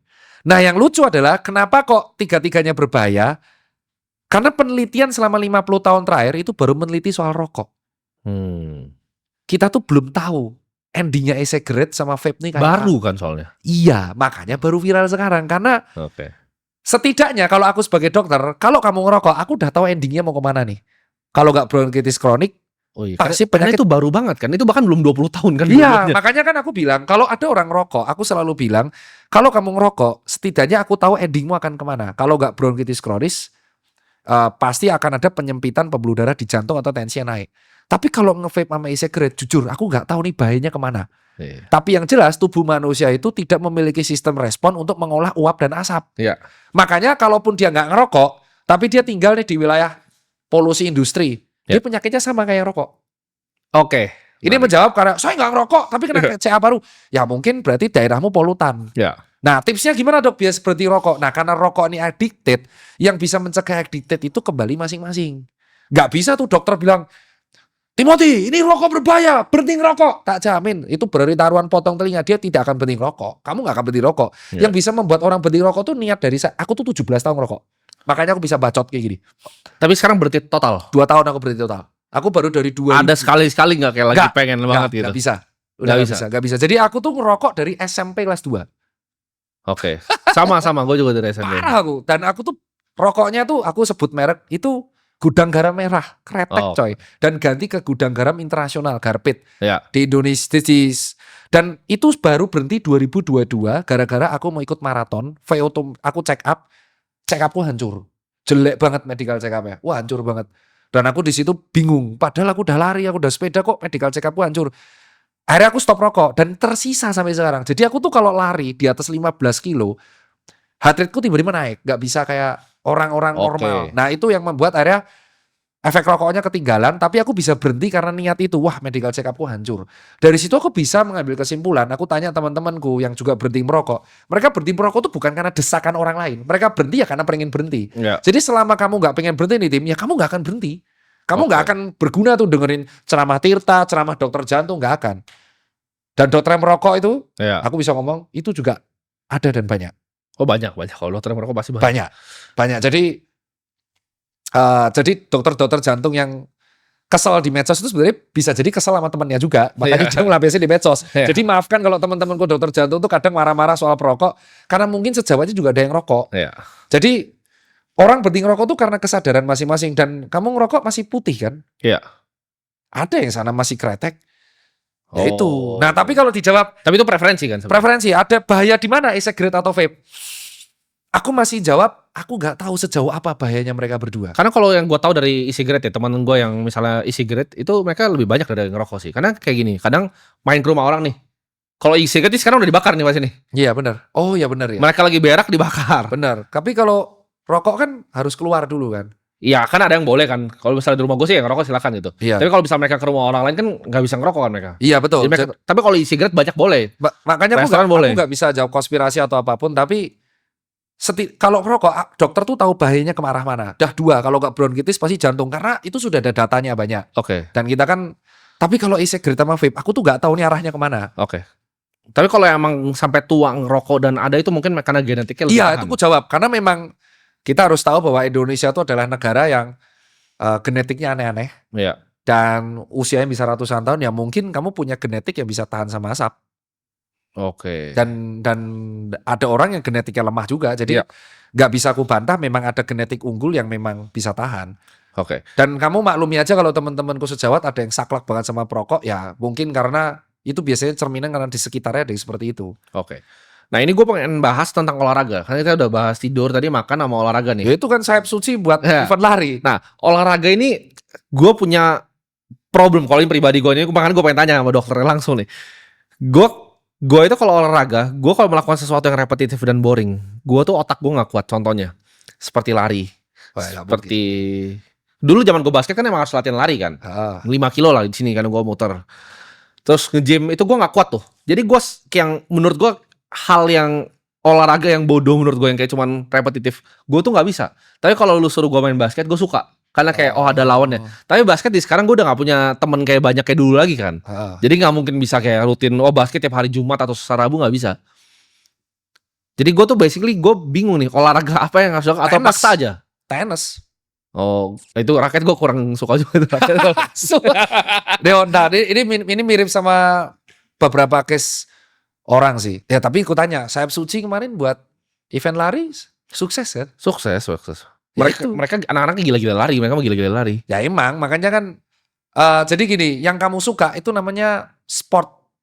Oke. Sementara yang kalau kita bahas lari dan cycling sama nge-gym itu exercise. Oke, gini deh, gue pengen nanya gini, biar lebih gampang. Exercise apa yang bisa dilakukan sampai ibaratnya gue tua? Karena gini, menurut gue kayak dokter Tita kan lebih ekstrim kan, bisa naik-naik gunung kan. Iya. Gue tuh naik gunung kemarin pos 1 udah ngerokok terus gue minta turun balik. Gue pasti gak kuat. Itu sulit sekali teman-teman. Itu pasti sulit sekali.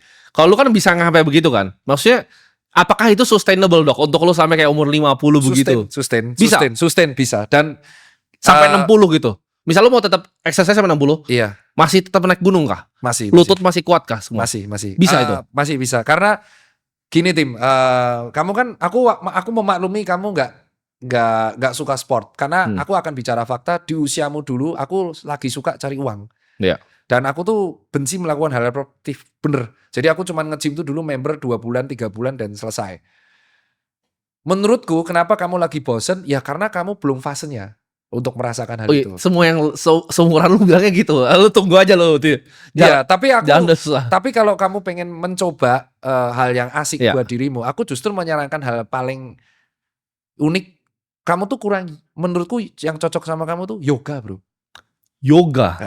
Jadi gini, ini mungkin kamu akan ketawain ya. Gak pilates sekalian. Gak, yoga. Jadi ini yoga nih? aku justru pengen menyarankan ini. Kamu tuh hidupnya penuh dengan, menurutku dengan ambisi, ego dan target. Yang mana itu sangat wajar banget. Dan aku akan melihat videomu itu, wah emang ini cocok buat membangun motivasi anak muda. Cuman kamu tuh butuh 1 sesi di dalam 1 hari itu untuk clean tanpa apapun.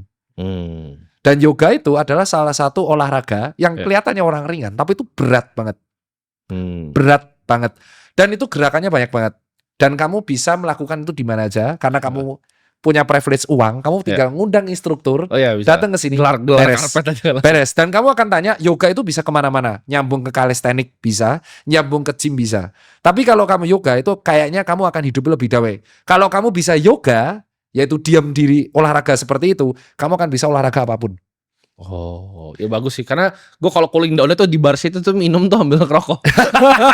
Karena kamu tuh orang aktif gitu. Aku melihat tuh kayak, ya di zamanku dulu pas aku usia 24 ya aku seaktif itu. Aku aja olahraga baru usia 31, 32. Oh baru 31, 32. 31. Dulu aku lebih parah coy. Oke. Aku tuh pernah jaga IGD 48 jam nonstop. Wah, berat sekali itu. Ya berat, terus bayarannya dikit lagi. Itu alasan saya jadi pengusaha ya. Ya, aku punya privilege sekarang bisa praktek lagi tanpa uang karena. Nah, salah satu orang yang menurut gue badannya sebenarnya ya unfit lah, agak gendut, cuman kuat maksudnya. Jadi Bang Hotman tuh kuat banget. Jadi dia bisa malam tuh party, pagi tuh udah di Bali tuh dia kuat tuh. Gue aja nggak kuat gitu. Pasti gak olahraga dia kan benar. Nah, dia olahraga tapi apa ya? Gue tanya sama dia kan punya dokter di Singapura tuh. Kata dokter di Singapura cuma satu olahraga yang bisa dilakukan sama tua, berenang. Oh, berenang Betul bagus. salah. Itu Dia, bagus jadi banget. dia tiap pagi berenang, Setuju. katanya lawyer yang di Iya, bawahnya iya, dia itu semua lupa aku. ngumpul, Iya. dia bolak-balik sambil nyelesain kasus katanya. Nah, ya aku lupa olahraga itu. Jadi anakku tuh renang dari umur 4 tahun. Oke. Jadi berenang itu salah satu olahraga yang menyenangkan menurutku dan kalorinya terpakai dan semua otot terpakai. Jadi menurutku kalau kamu selain yoga, kamu suka renang, kamu bisa renang tapi 3 kali seminggu. Oke. Renang 3 kali itu kenapa tuh? 3 kalinya? 3 kali itu karena cukup 105 minimal tuh kalau sesuai kamu cek Brian ini Iya. sama jurnalku tuh sama minimal 150 menit. Kamu Oh renang iya. Dia bilang. 50 menit. Jadi kolam yang hotel kalau nggak kolam eksklusif itu bisa 25 meter. Iya. Kamu bolak-balik itu selama 10-20 kali gaya bebas atau apapun atletis kamu. Itu benar. Karena berenang itu melatih semua otot dan kenapa kok lebih aman? Jadi banyak orang kayak contoh low back pain, saraf kejepit, Iya. nyeri lutut itu disuruh berenang karena bebannya ditanggung sama air. Jadi resiko cedera lututnya minimal, resiko cedera tulang belakang minimal, tapi semua otot kepakai. Itu betul, berenang. Berarti kalau lari ada resiko cedera kan? Lutut, Oke. nge-gym low back pain. Iya. Berenang tuh resikonya tenggelam. Gym itu bukannya banyak ya bisa lower back pain karena temen gue ada yang suka Betul, nge-gym kan. low back pain. Dia bisa bilang kalau salah juga gerakan ini bisa sakit. Iya, cervical, shoulder itu semua. Jadi rata-rata di basic tulang belakang Oh, semua. karena gerakannya banyak yang press kan? Iya, betul. Sementara kalau renang itu memang semua otot terpakai dan memang resikonya cuma tenggelam. Oh iya. Kalau nggak bisa renang. Ya, tenggelam. Ya misalkan kram kan, gitu. Oh. Nah, kalau menurutku tuh bener omongannya Bang Hotman tuh bener. Makanya presiden kita kan berenang juga. Oh iya. Iya, jadi kamu nyoba berenang dan itu menurutku kan tidak membosankan ya. Iya, tapi ganti bajunya itu yang ribet Ah, banget. Ya, gimana ya? Tapi masalahnya gini. Makanya gue tuh paling sulit olahraga itu. Nggak, aku gantian yang tanya deh. Iya. Aku malah pengen penasaran. Boleh ya tanya? Ya, boleh Dari tadi boleh dong. kayak interogasi terus ya bos. Di level keuangan ini kan kamu berarti udah freedom kan? Udah lama. Udah freedom. Let's say lu udah financial freedom. Terus kegiatan lu ngapain? Gini, gue punya ambisi. Jadi uangnya ini kan banyak yang tanyakan uangnya buat apa kan? Kalau Enggak, ngomong freedom, kegiatan coy. Jangan tanya uang buat apa. Aku udah nonton podcast lu semua. kegiatannya itu kerja biasanya. Kerja gue bisa gini. Jadi lifestyle gue jam 3 tidur, bangun tuh bisa jam 11, kantor tuh jam 12. Misalnya ada syuting ya, biasanya syuting sama anak-anak, beresin tuh syuting. Kalau nggak ada syuting ya gue kadang meeting di luar. Hah? Kantor paling cuma sebentar sampai jam 4. Habis itu pulang kantor, kadang bisa main di kantor Holy Wings juga. Hah? Bahas-bahas proyek. Habis itu bebas sih. Hidup gue sangat-sangat happy sih. Saya nggak ngapa-ngapain kan? Iya. Lu juga gak suka traveling kan? Nah iya, gue udah keliling semua. Gue udah keliling semua, jadi gue udah Kan selesai. kalau aku lihat olahraga enggak, Iya. ngopi di rumah. Travel tuh gini, travel dulu awal pas gue belum punya terlalu banyak duit seru. Tapi ketika lu punya duit buat kemana pun, pakai apapun di hotel manapun tuh jadi nggak seru lagi. Lu gue lihat lu punya mobil mewah tapi lu juga jarang San Mori. Jarang, itu gue nggak pernah tuh gue. Nah, Kan nggak pernah. terus berarti Bawa sendiri, gue bawa sendiri. Bisa sama partner gue, kita berdua doang tuh sama bawahnya. makanya gue bilang cara membunuh waktunya gimana? Cara membunuh waktu 24 jam nggak terlalu lama buat lu? enggak, karena gue banyak banget yang gue pikirin. Oh, ya berarti Karena gue mikirin untuk apa ke depannya mau ngapain. Karena gini, gue punya ambisi di hidup gue. Ke depannya gue pengen bangun 1.000 sampai lebih dari 1.000 sekolah kan. Jadi Oh gue iya, butuh yang uang yang ngekos sangat ya. besar. Karena uang buat gue ini udah cukup. Jadi gue pengen mati sama 0. Jadi gue gak pengen kayak anak gue tuh ada warisan atau apa, gue gak mau. Oh, jadi pengen dinolkan. Kayak siapa tuh yang Warren Buffett. pengen Iya. dinolkan ya. Pengen gue nolkan nanti. Jadi di titik nol. Titik 0. Gue bagikan semua. Jadi karena mungkin kompleks kali ya. Karena usaha yang gue kerjain sangat intellectually demanding kali ya. Iya benar, mikir terus kan. Mikir terus ya. Karena itu. Jadi waktunya gak kerasa. Nah, makanya membunuh waktunya itu dengan sport. Sejam aja. Sebenarnya iya kan, sebenarnya orang bilang tuh nggak ada alasan sebenarnya, nggak bisa luangin sejam tuh sebenarnya nggak ada alasan. Ya karena sebenarnya. hidup lu gabut, bos. Jadi lu harus tahu ya, di rumah segede ini dengan uang sebanyak itu, terus ku pikir tuh lu San Mori tiap hari karena rata-rata Oh enggak. enggak San Mori. Terus seberapa sering lu nongkrong di Holy Wing, minum itu sampai jam 2? Lumayan, bisa seminggu sekali 2 kali lah. Nah, enggak tiap hari kan. Nggak tiap hari. Berarti kan 24 jam bagi gue tuh lama banget dengan kalau financial freedom kan lu kerja kan sebenarnya cuma buat Opsional. formalitas kan. Formalitas. Mengontrol uangnya mau diapain ya. Iya. Gitu-gitu doang. Ya kan repot. Pendidikan juga ya repotnya itu loh. Iya. Itu makanya Mungkin gue ada hobi baru, gue ada hobi filantropi lah. Hobi baru gue suka challenge bangun-bangun sekolah. Sama Karena seru menurut gue. lukisan, art. Ya koleksi lah, tapi kan gue lebih ke investasi kan. Nggak mungkin karena pekerjaan gue di investasi ini yang menarik, karena gue harus cari opportunity paling baru kan di Iya benar. investasi. Itu yang menarik buat gue. Ya itu makanya lu gak ada pilihan, harus mencari di bidang sport. Golf gak suka? Golf tuh dulu gue pernah main tapi terlalu lama. Jadi lama. Golf tuh lama 6 jam gitu. 18 hole tuh 6 Tenis jam. gak suka? Bukan gak suka, gak berbakat. Raket gue belajar 2 bulan gak bisa serve. Jadi gue gak berbakat. Padel yang lagi booming. Nah itu sama. Kalau pokoknya raket-raketan, badminton, tenis, padel tuh gak bisa main gue. Oke. Kalau basket gue bisa. Basket bisa. Basket gue dulu SMA lumayan ini. Gue main di DBL dulu. Jadi serius. Basketnya serius. Nah kenapa lu gak buat basket rutin aja sama tim lu? Gak. Sekarang gak ada teman. Maksudnya waktu gue kan dulu sempat punya klub basket tapi udah gue jual kan. 2021 gue punya klub IBL. Nah, terus? Jadi gue tuh pernah ikut coba latihan sekali hampir mati. Gak, karena gue kaget. Dulu kan mungkin masih kurus ya. Gue tuh dulu 77, 78. Nah sekarang? Sekarang 97 kayaknya gue. Ya, tapi gak kelihatan karena lu kan 180 kan? Iya, tapi dulu gue kurus banget. Jadi gue ketika badannya berat, gue aja kaget. Kemarin tuh teman gue tuh ada yang hobi fitness. Gue ditantang nge-gym kan sama dia. Ditanya ke gue, lu push up pasti bisa berapa? Gue kan 10 pasti bisa. Jadi semenit terus push up berapa? Semenit. Gue cuma bisa 6 pak. Dulu tuh gue 50 gampang banget. 25 tuh gampang banget dulu. Jadi problematika orang kaya, terlalu kaya tuh kayak gini ya. Jadi kesehatan gue tuh Insurance. problem besar. Insurance menurut lu penting? Gue gak pakai sih. Kan teman-teman gue juga gak ada yang pakai insurance. Lu gak pakai insurance? Gak pakai. Purely gak pakai? Purely gak pakai. Gue pakein orang tua gue, bukan gue. Berarti debt gak ada? 0. Debt 0, insurance gak ada, hidup gabut. Ya solusinya cuma renang bos. Gak maksud kalau Tapi gue pengen olahraga karena gini, pas traveling gue mengalami ya kesulitan lah. apa? Kadang kan gue suka jalan kaki kan. Oh ngos-ngosan. Iya. Gue nggak usah naik gunung deh. Waktu itu gue ke Labuan Bajo. Itu tuh ada yang cuma 800 tangga itu. Gue tuh nyampe yang pos 5 itu cuma 800 tangga, itu kan nggak ada apa-apa dibanding gunung kan. Gue nyampe itu, gue balik ke yacht gue, kakinya tuh udah Geter-geter. Asu ternyata ya itu problematika. Masalahnya problematika orang kaya swasta. Itu alasan kenapa Jeff Bezos dan Mark itu olahraga. Nah, tapi kan baru. Ya itu baru 2 tahun terakhir sih. Baru iya. Tapi ambisius. Oke. Karena mereka jadi harus begitu ya. Harus karena makanya kalau gue bilang lu masih 24 masalahnya. Iya benar sih. Masih 24 itu cycle-nya masih ambisius di itu. Oh, gue mau nanya satu lagi. Kalau gue berhenti rokok, yang beneran gue berhenti, itu ngefek nggak? Atau bakal sisa selamanya aja? Gue mending rokok begas terus. Selama 2 minggu lu akan kena sakau. Sakau. Ya 2 minggu sakau tuh beratnya di situ. Gak usah 2 minggu 2 hari sakau pak gue. 2 minggunya tuh sakaunya lumayan parah. Jadi ini aku rasain ya ketika aku berhenti rokok selama 17 tahun, terus aku berhenti rokok di 2 minggu awal. Sakaunya luar biasa. Yang pertama tuh nggak bisa tidur. Oh, ya, gue bahkan kalau nggak bisa tidur tuh gue ke balkon nih.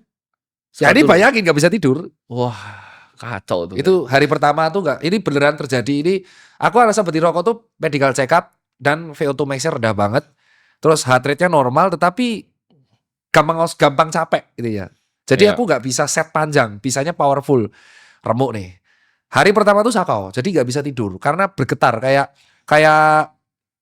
GERD, kayak orang GERD. Jadi keringat dingin keluar, geter. Wah itu hari pertama. Oh, waduh. Itu hari pertama. Hari kedua akhirnya aku menemuin cara untuk mecahin sakau. Aku minum kopi. Oke. Kopi itu bisa menggantikan nikotin, kafein. Tapi aku pakainya es latte. Jadi biar tidak terlalu huek-huek, tidak mual saat itu. Jadi aku sehari 3 es latte itu. Baru di hari kelima, itu sakonya malah beda. Iya. Sakonya tuh sakit kepala. Nah ini yang mungkin jarang dirasain orang ya. Jadi para perokok itu kan rentan nikotin itu membuat tensi dan pembuluh darah itu kan tegang terus. Jadi ketika nggak ngerokok dia akan melebar. Jadi sakit kepala, migrain. Sering migrain aku. Oh. Nah baru nanti di hari ke-7 atau hari ke-10 kalau kamu tahan itu normal. Kalau gue mungkin lebih berat karena gue agak ekstrim. Gue tuh nikotin rokok udah gak kerasa. Jadi gue selalu pakai sisa sekarang. Sisa yang paling strong dark side dari Rusia itu gue. Gue betot terus. Anjir nih. Makanya kalau orang yang gak kuat, biasa gue nyaranin itu closing dose. Nah ini yang dokter jantung tuh kadang beda pendapat ya. Jadi aku selalu nyaranin, aku kalau tanya pasien, masnya ngerokok berapa lama? Sama kayak dokter 17 tahun. Oh ngerokoknya apa? Lah tanya. Aku hafal kan. Kretek atau mil. Kalau rokoknya mil, putihan. Wah, Gomil. gampang banget itu. Gampang. Gampang banget berhentinya karena Masa sih? rokok yang kebiasaan mil tuh gampang. Kayak mil kayak contoh, aku gak bisa nyebut merek lah. Mil rasa-rasa gampang banget itu. Kok stop 4 hari juga gak kerasa. Yang berat itu kalau dia kretek, sisa, cerutu. Wah, itu berat. Oh, apa sisa yang bikin gue berat ya? Ya karena nikotinnya padat banget, Bos. Iya, padat banget. Padat kali itu. Berat. Langsung mantap itu. Waduh, itu agak berat. Jadi aku biasa nyaranin stop sisanya, turunkan ke rokok yang lain. Oh, kok jadi kalau gua nggak sisa terus gomil masih oke nih. Ya, gak sisa, turunkan ke mil, bertahap. Oke. Setelah milnya misalkan 1 bungkus turun jadi 10, 9, 8, 2. Baru nanti bisa 0. Oke. Itu yang menurutku benar. Nah, tapi kalau dokter jantung kan beda. Stop total. Kau tanya sama semua dokter jantung, rata-rata mereka Pasti stop total. mereka tanya, tapi kan mereka nggak tahu rasanya cara stop total Karena gimana. nggak pernah ngerokok. Karena lu. pernah ngerokok. Kalau aku tuh, wah, cok, susah banget beneran. Susah banget. Asem itu bisa dilawan. Ngelawan asem itu makan. Jadi Iya. para perokok yang berhenti rata-rata obes ya. Karena dia tiap asem Oh, nyemil. terus obes jadinya. Ya kan lebih berbahaya. Oke. Makanya aku bilang kalau perokok ini udah terlalu kenceng rokoknya, biasanya diturunkan rokok kretek ganti filter, rokok filter ganti putih, rokok putih kurangi dosis. Nah, e-cigarette itu dulu tujuannya adalah karena rokok putih itu kan nikotinnya X. Ya. E-cigarette bisa diatur sama vape. Oh. Malah tambah naik. Yang kebul-kebul banyak tuh loh, yang pakai koilnya banyak. Iya. Nah, itu kan tambah banyak. Nah, makanya kalau lo sisa, saran gue adalah sisanya stop, ganti rokok putih. Oke, menarik. Ini gue mungkin pertanyaan terakhir, Dok. Ini kita ada ternyata gue kan kemarin buka-buka lu terus muncul di TikTok kan. Kita pernah ngomong statement yang sama. Jadi gue tuh pernah ngomong kayak anak muda tuh sukanya scroll TikTok, terus coli kan. Terus scroll TikTok terus coli kan. Ternyata lu tuh pernah ngomong hal yang mirip. Iya Ya kan? Anak muda nih jangan cuman Coli doang. Coli doang. Nah, ini pertanyaan gue nih, kenapa sih anak-anak muda itu doyan coli, Dok? Itu pertanyaan gue. Karena gabut. Jawabannya itu karena gabut, Tim. Beneran. Oh. Kamu gabutnya kan cari uang. Tapi di luar sana tuh orang gak kayak kau. Orang di sana tuh kalau gabut lihat bokep, Pak. Gak, itu gue gak ngerti kenapa orang itu mau Ya gini, kayak orang tuh mau coli tuh gue gak ngerti kalau ngapain. lu gabut, seberapa sering lu mengurus investasi lu atau lu portofolio? Oh, pasti setiap hari. Tiap hari kan? Setiap hari. Pernah gak lu gabut terus Nah, mereka tuh kalau gabut gak kepikiran itu. Mereka gabut itu pilihannya cuma 2. Ngebokep, nonton TikTok. Dah. Itu anak muda sekarang. Dan itu beneran. Makanya mereka ngaceng. Nah, itu beneran. Itu beneran. Oke. Itu beneran. Itu makanya statement kita ada yang mirip. Statement kita beda tuh soal AI toh. Oke. Kemarin sempat di counter kan, Iya, kamu kan bilang bahwa AI dangerous. Nah, sama. Ya. AI dangerous bagi orang yang nggak bisa gunain. Oke. Itu aku agree. AI akan sangat berbahaya kalau dia di tangan orang yang tepat. Oke. Pengusaha contohnya, Iya, pinter dia pakai AI, gitu kan. Nah, sekarang anak muda ini kan tergantung nih, mereka gabutnya mau ngapain. Kalau aku ngajarinya kalau gabut, ya kamu belajar kayak untuk cara memanfaatkan teknologi yang benar. Tapi kan mereka enggak. Iya. Nah itu, endingnya mereka ngebokep. Tapi menurut lo bahaya nggak AI untuk masyarakat sekarang? Maksudnya untuk mereka mencari kerja. Karena kemarin kan ada dokter senior di Dubai, itu dokter paru-paru paling senior di Dubai. Hah? Dia jadi tunjukin orang kena penyakit, gue lupa nama penyakitnya. Terus dia kasih ke AI yang sederhana, bukan AI yang medis ya. Hah? AI-nya bisa tahu apa yang dia lihat, terus dibilang ini butuh gue 20 tahun nih buat langsung bisa ngeliat tahu begini, 20 tahun pengalaman, dia bisa begini, terus dia bercanda, apa ini gue habisnya kerja di McD aja dia bilang. Nah, itu bahaya nggak? Kalau medis aja bahkan udah nyampe sono tuh. Ini menarik ya. Jadi AI itu akan sangat bahaya bagi orang yang kerjanya repetitif, nggak punya skill. Jadi kayak contoh penjaga tiket, admin. Oh, itu udah pasti hilang. Udah pasti hilang. Terus sekarang udah mulai ke ilustrator. Oh ya. Udah mulai. Jadi Edian Data adalah entry gitu. ya, lu nggak punya pilihan lain selain mempelajari cara menggunakannya. Oke. Kalau enggak, lu akan digantikan sama dia. Iya. Itu aku setuju. Makanya kalau lu nggak bisa tidak mau mempelajari dan nggak mau upgrade, lu kelar lu pasti. Lu pasti kelar. Dan itu benar berbahaya. Jadi kayak contoh kita seneng nih, aku udah lulus kuliah nih, terus kita akan dapat pattern kerja. Lu bisa digantiin lu karena AI itu kan dapat data banyak kan. Kita tanya, dia melihat, terus dia berkesimpulan. Ya lama-lama dia lebih pintar dari kita kalau kita nggak belajar juga. Iya. Nah masalahnya kan anak muda yang gabut ini mau ngapain?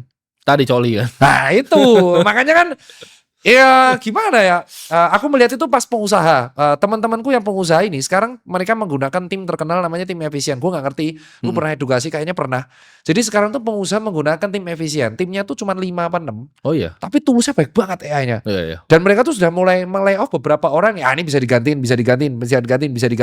Akhirnya mereka membuat sendiri. Nah buat anak muda tuh ngerasanya kayak, oh aku udah S1 nih, udah selesai. Oh. Terus mereka gabut. Nah, kenapa mereka sering coli? Karena gabut.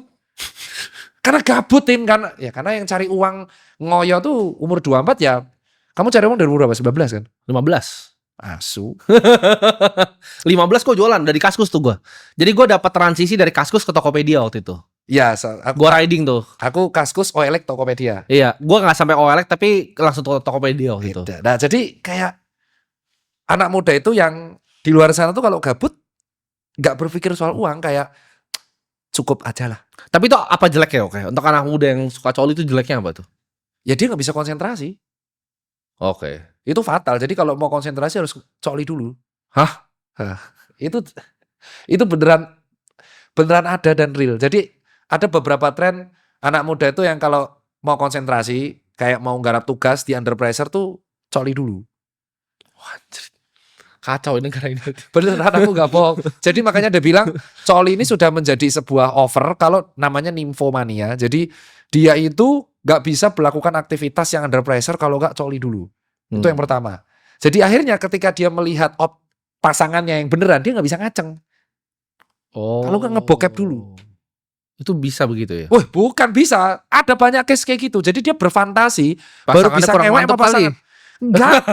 Beneran. Jadi dia tuh Kalau fantasinya fantasinya seperti yang di bokep. iya, fantasi harus Oke. dibuat kayak bokep. Makanya akhirnya banyak kelainan seksual kan, yang akhirnya dia tidak bisa menahan intrusive thinking. Jadi kayak contoh di pelecehan terjadi. Itu kan karena dia nonton bokep, fantasinya terjamin, terus habis itu di KRL lihat cewek, dia nggak tahan untuk ngeremes pantat orang. Itu orang-orang yang pelecehan-pelecehan ini itu karena mereka tuh Jadi ada ngebokepnya. dampak realnya. Iya, dampak real tuh parah. Intensitas pelecehan seksual tuh meningkat. Oke. Nah itu juga misalnya budaya nonton bokep ini juga sesuatu. Ya gue dulu pernah lah pas masih kecil gitu kan. Tapi kayak setelah kayak SMP aja gue udah nggak pernah tertarik gitu. Karena lu mengisi waktu luang lu dengan cari uang. Nggak, maksudnya kalau misalnya mau cewek pun ya cari cewek yang beneran gitu loh. Jangan cari bokep gitu. Karena mereka tuh gabut, Tim, beneran. Nih lu tanya nih yang nonton, orang yang coli rata-rata apa? Gabut. Jadi lagi malam-malam nih. Malam-malam nggak bisa tidur. Ih, coli ya. Gitu. Itu beneran. Itu rata-rata seperti itu. Lo kok dokter Tirta tahu? Karena aku pernah menghadapi pasien seperti itu. Hah? Dia Pasien? dia beneran curhat sehari 6 kali. Cara menghentikannya gimana? Jangan gabut, intinya itu. Jadi rata-rata jawabannya itu kenapa mereka coli? Karena gabut. Ketika gabut mereka tuh nggak ngulik medsos, nggak ngulik cari uang, nggak nge-gym, nggak olahraga. Makanya aku selalu edukasi, kalau ngaceng push up, karena biar nggak gabut. Karena sekali kamu gabut dan kamu ngaceng, itu pasti endingnya seperti itu. Dan itu tidak hanya terjadi di anak muda. Bapak-bapak pun kayak gitu. Makanya kalau lihat ada bapak-bapak Facebook yang mesum kan. Oh iya. Itu gitu. Iya, terjadi di KRL. Kenapa kok banyak pelecehan di transportasi umum? Karena mereka tuh tidak bisa menahan pikirannya. Mereka fantasinya. Bokep itu akan terkait sama fantasi. Oke, menarik. Kau lihat tuh fantasinya. Kenapa kok orang suka yang tobrut? Ya karena mereka nggak bokepnya tobrut terus, Cok. Sesimpel itu. Mereka sukanya orang yang paling parah nih, ini paling parah. Kalau kita baca di threads, lu pernah tahu nggak ada parah bahwa orang-orang anak muda ABG ini suka cewek yang berputing pink. Wah, kalau gue kurang ngikutin tuh trennya begitu tuh. Ini beneran separah itu. Sampai akhirnya ada obat pembuat pink pentil di e-commerce. Anda bisa Google itu. Pembuat pink pentil. Ada solusi, ada problem. Oh, ada problem, ada solusi. Iya, itu beneran. Aku tuh sampai, jadi ceritanya, aku tuh sampai bingung sama demand masyarakat. Ternyata warna pentil itu masuk fantasi seksual ABG, Nyuk. Oh. Kejadian kemarin di threads, di X, ini viral. Ini beneran viral. Aku tuh sampai baca tuh sampai miris. Jadi di X itu ada yang nge-tweet, terus direspon sama anonim. Ih gila, pentilnya maghrib banget. Wah tuh chaos banget itu. Di-delete. Udah melecehkan, pakai nama agama pula kan. Itu akhirnya dihujat, masih bocil bro. Oh. Jadi mereka menganggap, akhirnya jawab, pentil itu kan puting, itu kan warna hitam coklat genetik. Ya enggak. Itu gimana ya rasanya puting warna hitam, pasti rasanya asam gak enak. Tolol gitu. Itu asumsi sampai seperti itu, Nyok. Itu bahaya bokep tuh. Okay. Jadi mereka berasumsi bahwa semua cewek itu harus seperti bintang bokepnya. Bahwa pentilnya harus pink, kulitnya harus putih, rambutnya panjang, tobrut. Unik juga ya manusia. Bukan unik coy, itu beneran deh, beneran. Makanya aku bilang, Kak, itu beneran ada. Jadi sekarang tuh istilahnya, gue gak tahu ya istilah. Jadi kalau orang kulit hitam, wih skin kulitnya maghrib banget ya. Itu artinya kulitnya gelap sekali. Oh, ada diksi-diksi barunya. Ada diksinya. Terus jasa pembuat pink pentil. Jasa pemutih kulit juga banyak. Banyak. Itu karena mereka asumsinya tuh ngebokep ya lihatnya cewek kayak gitu. Akhirnya mereka memaksa jadi standar sosial. Iya, itu yang bahaya. Jadi karena sering ngecoli, jadi sering ngebokep, standar sosialnya seperti itu. Jangan coli kalian ya. Ya dan ingat pentil cewek, pentil manusia itu tidak hanya berwarna pink. Ada coklat muda, hitam, itu genetik. Dan warna pentil tidak berhubungan sama rasanya. Tolol kalau itu anjing. Itu kesel banget aku tuh. Itu kesel tuh harus tahu dan jangan melecehkan seseorang dengan kayak, "Wih, kulitnya maghrib banget." Yang enggak gitu. Itu rutin di TikTok. Okay. Soalnya temanku pernah mengalami. Oke. Dia lari, cowok kan, lari. "Wih, Mas, outfitnya sih keren." Tapi karena yang make Mas jadi kayak orang perindapan. Oh. Anjing, Cuk. Udah beli outfit susah payah. Akhirnya, "Mas, Satisfy itu brand baju lari yang sobek-sobek. Iya. Mas, begitu Mas yang pakai kok jadi gembel." Itu beneran di TikTok. Makanya rata-rata orang yang hobi ngebokep itu dia intrusifnya gak bisa dikontrol pikirannya. Oke. Gila, thank you banget. Ya, siap. Dokter Tirta. Ya. Ini pecah ini podcast ini.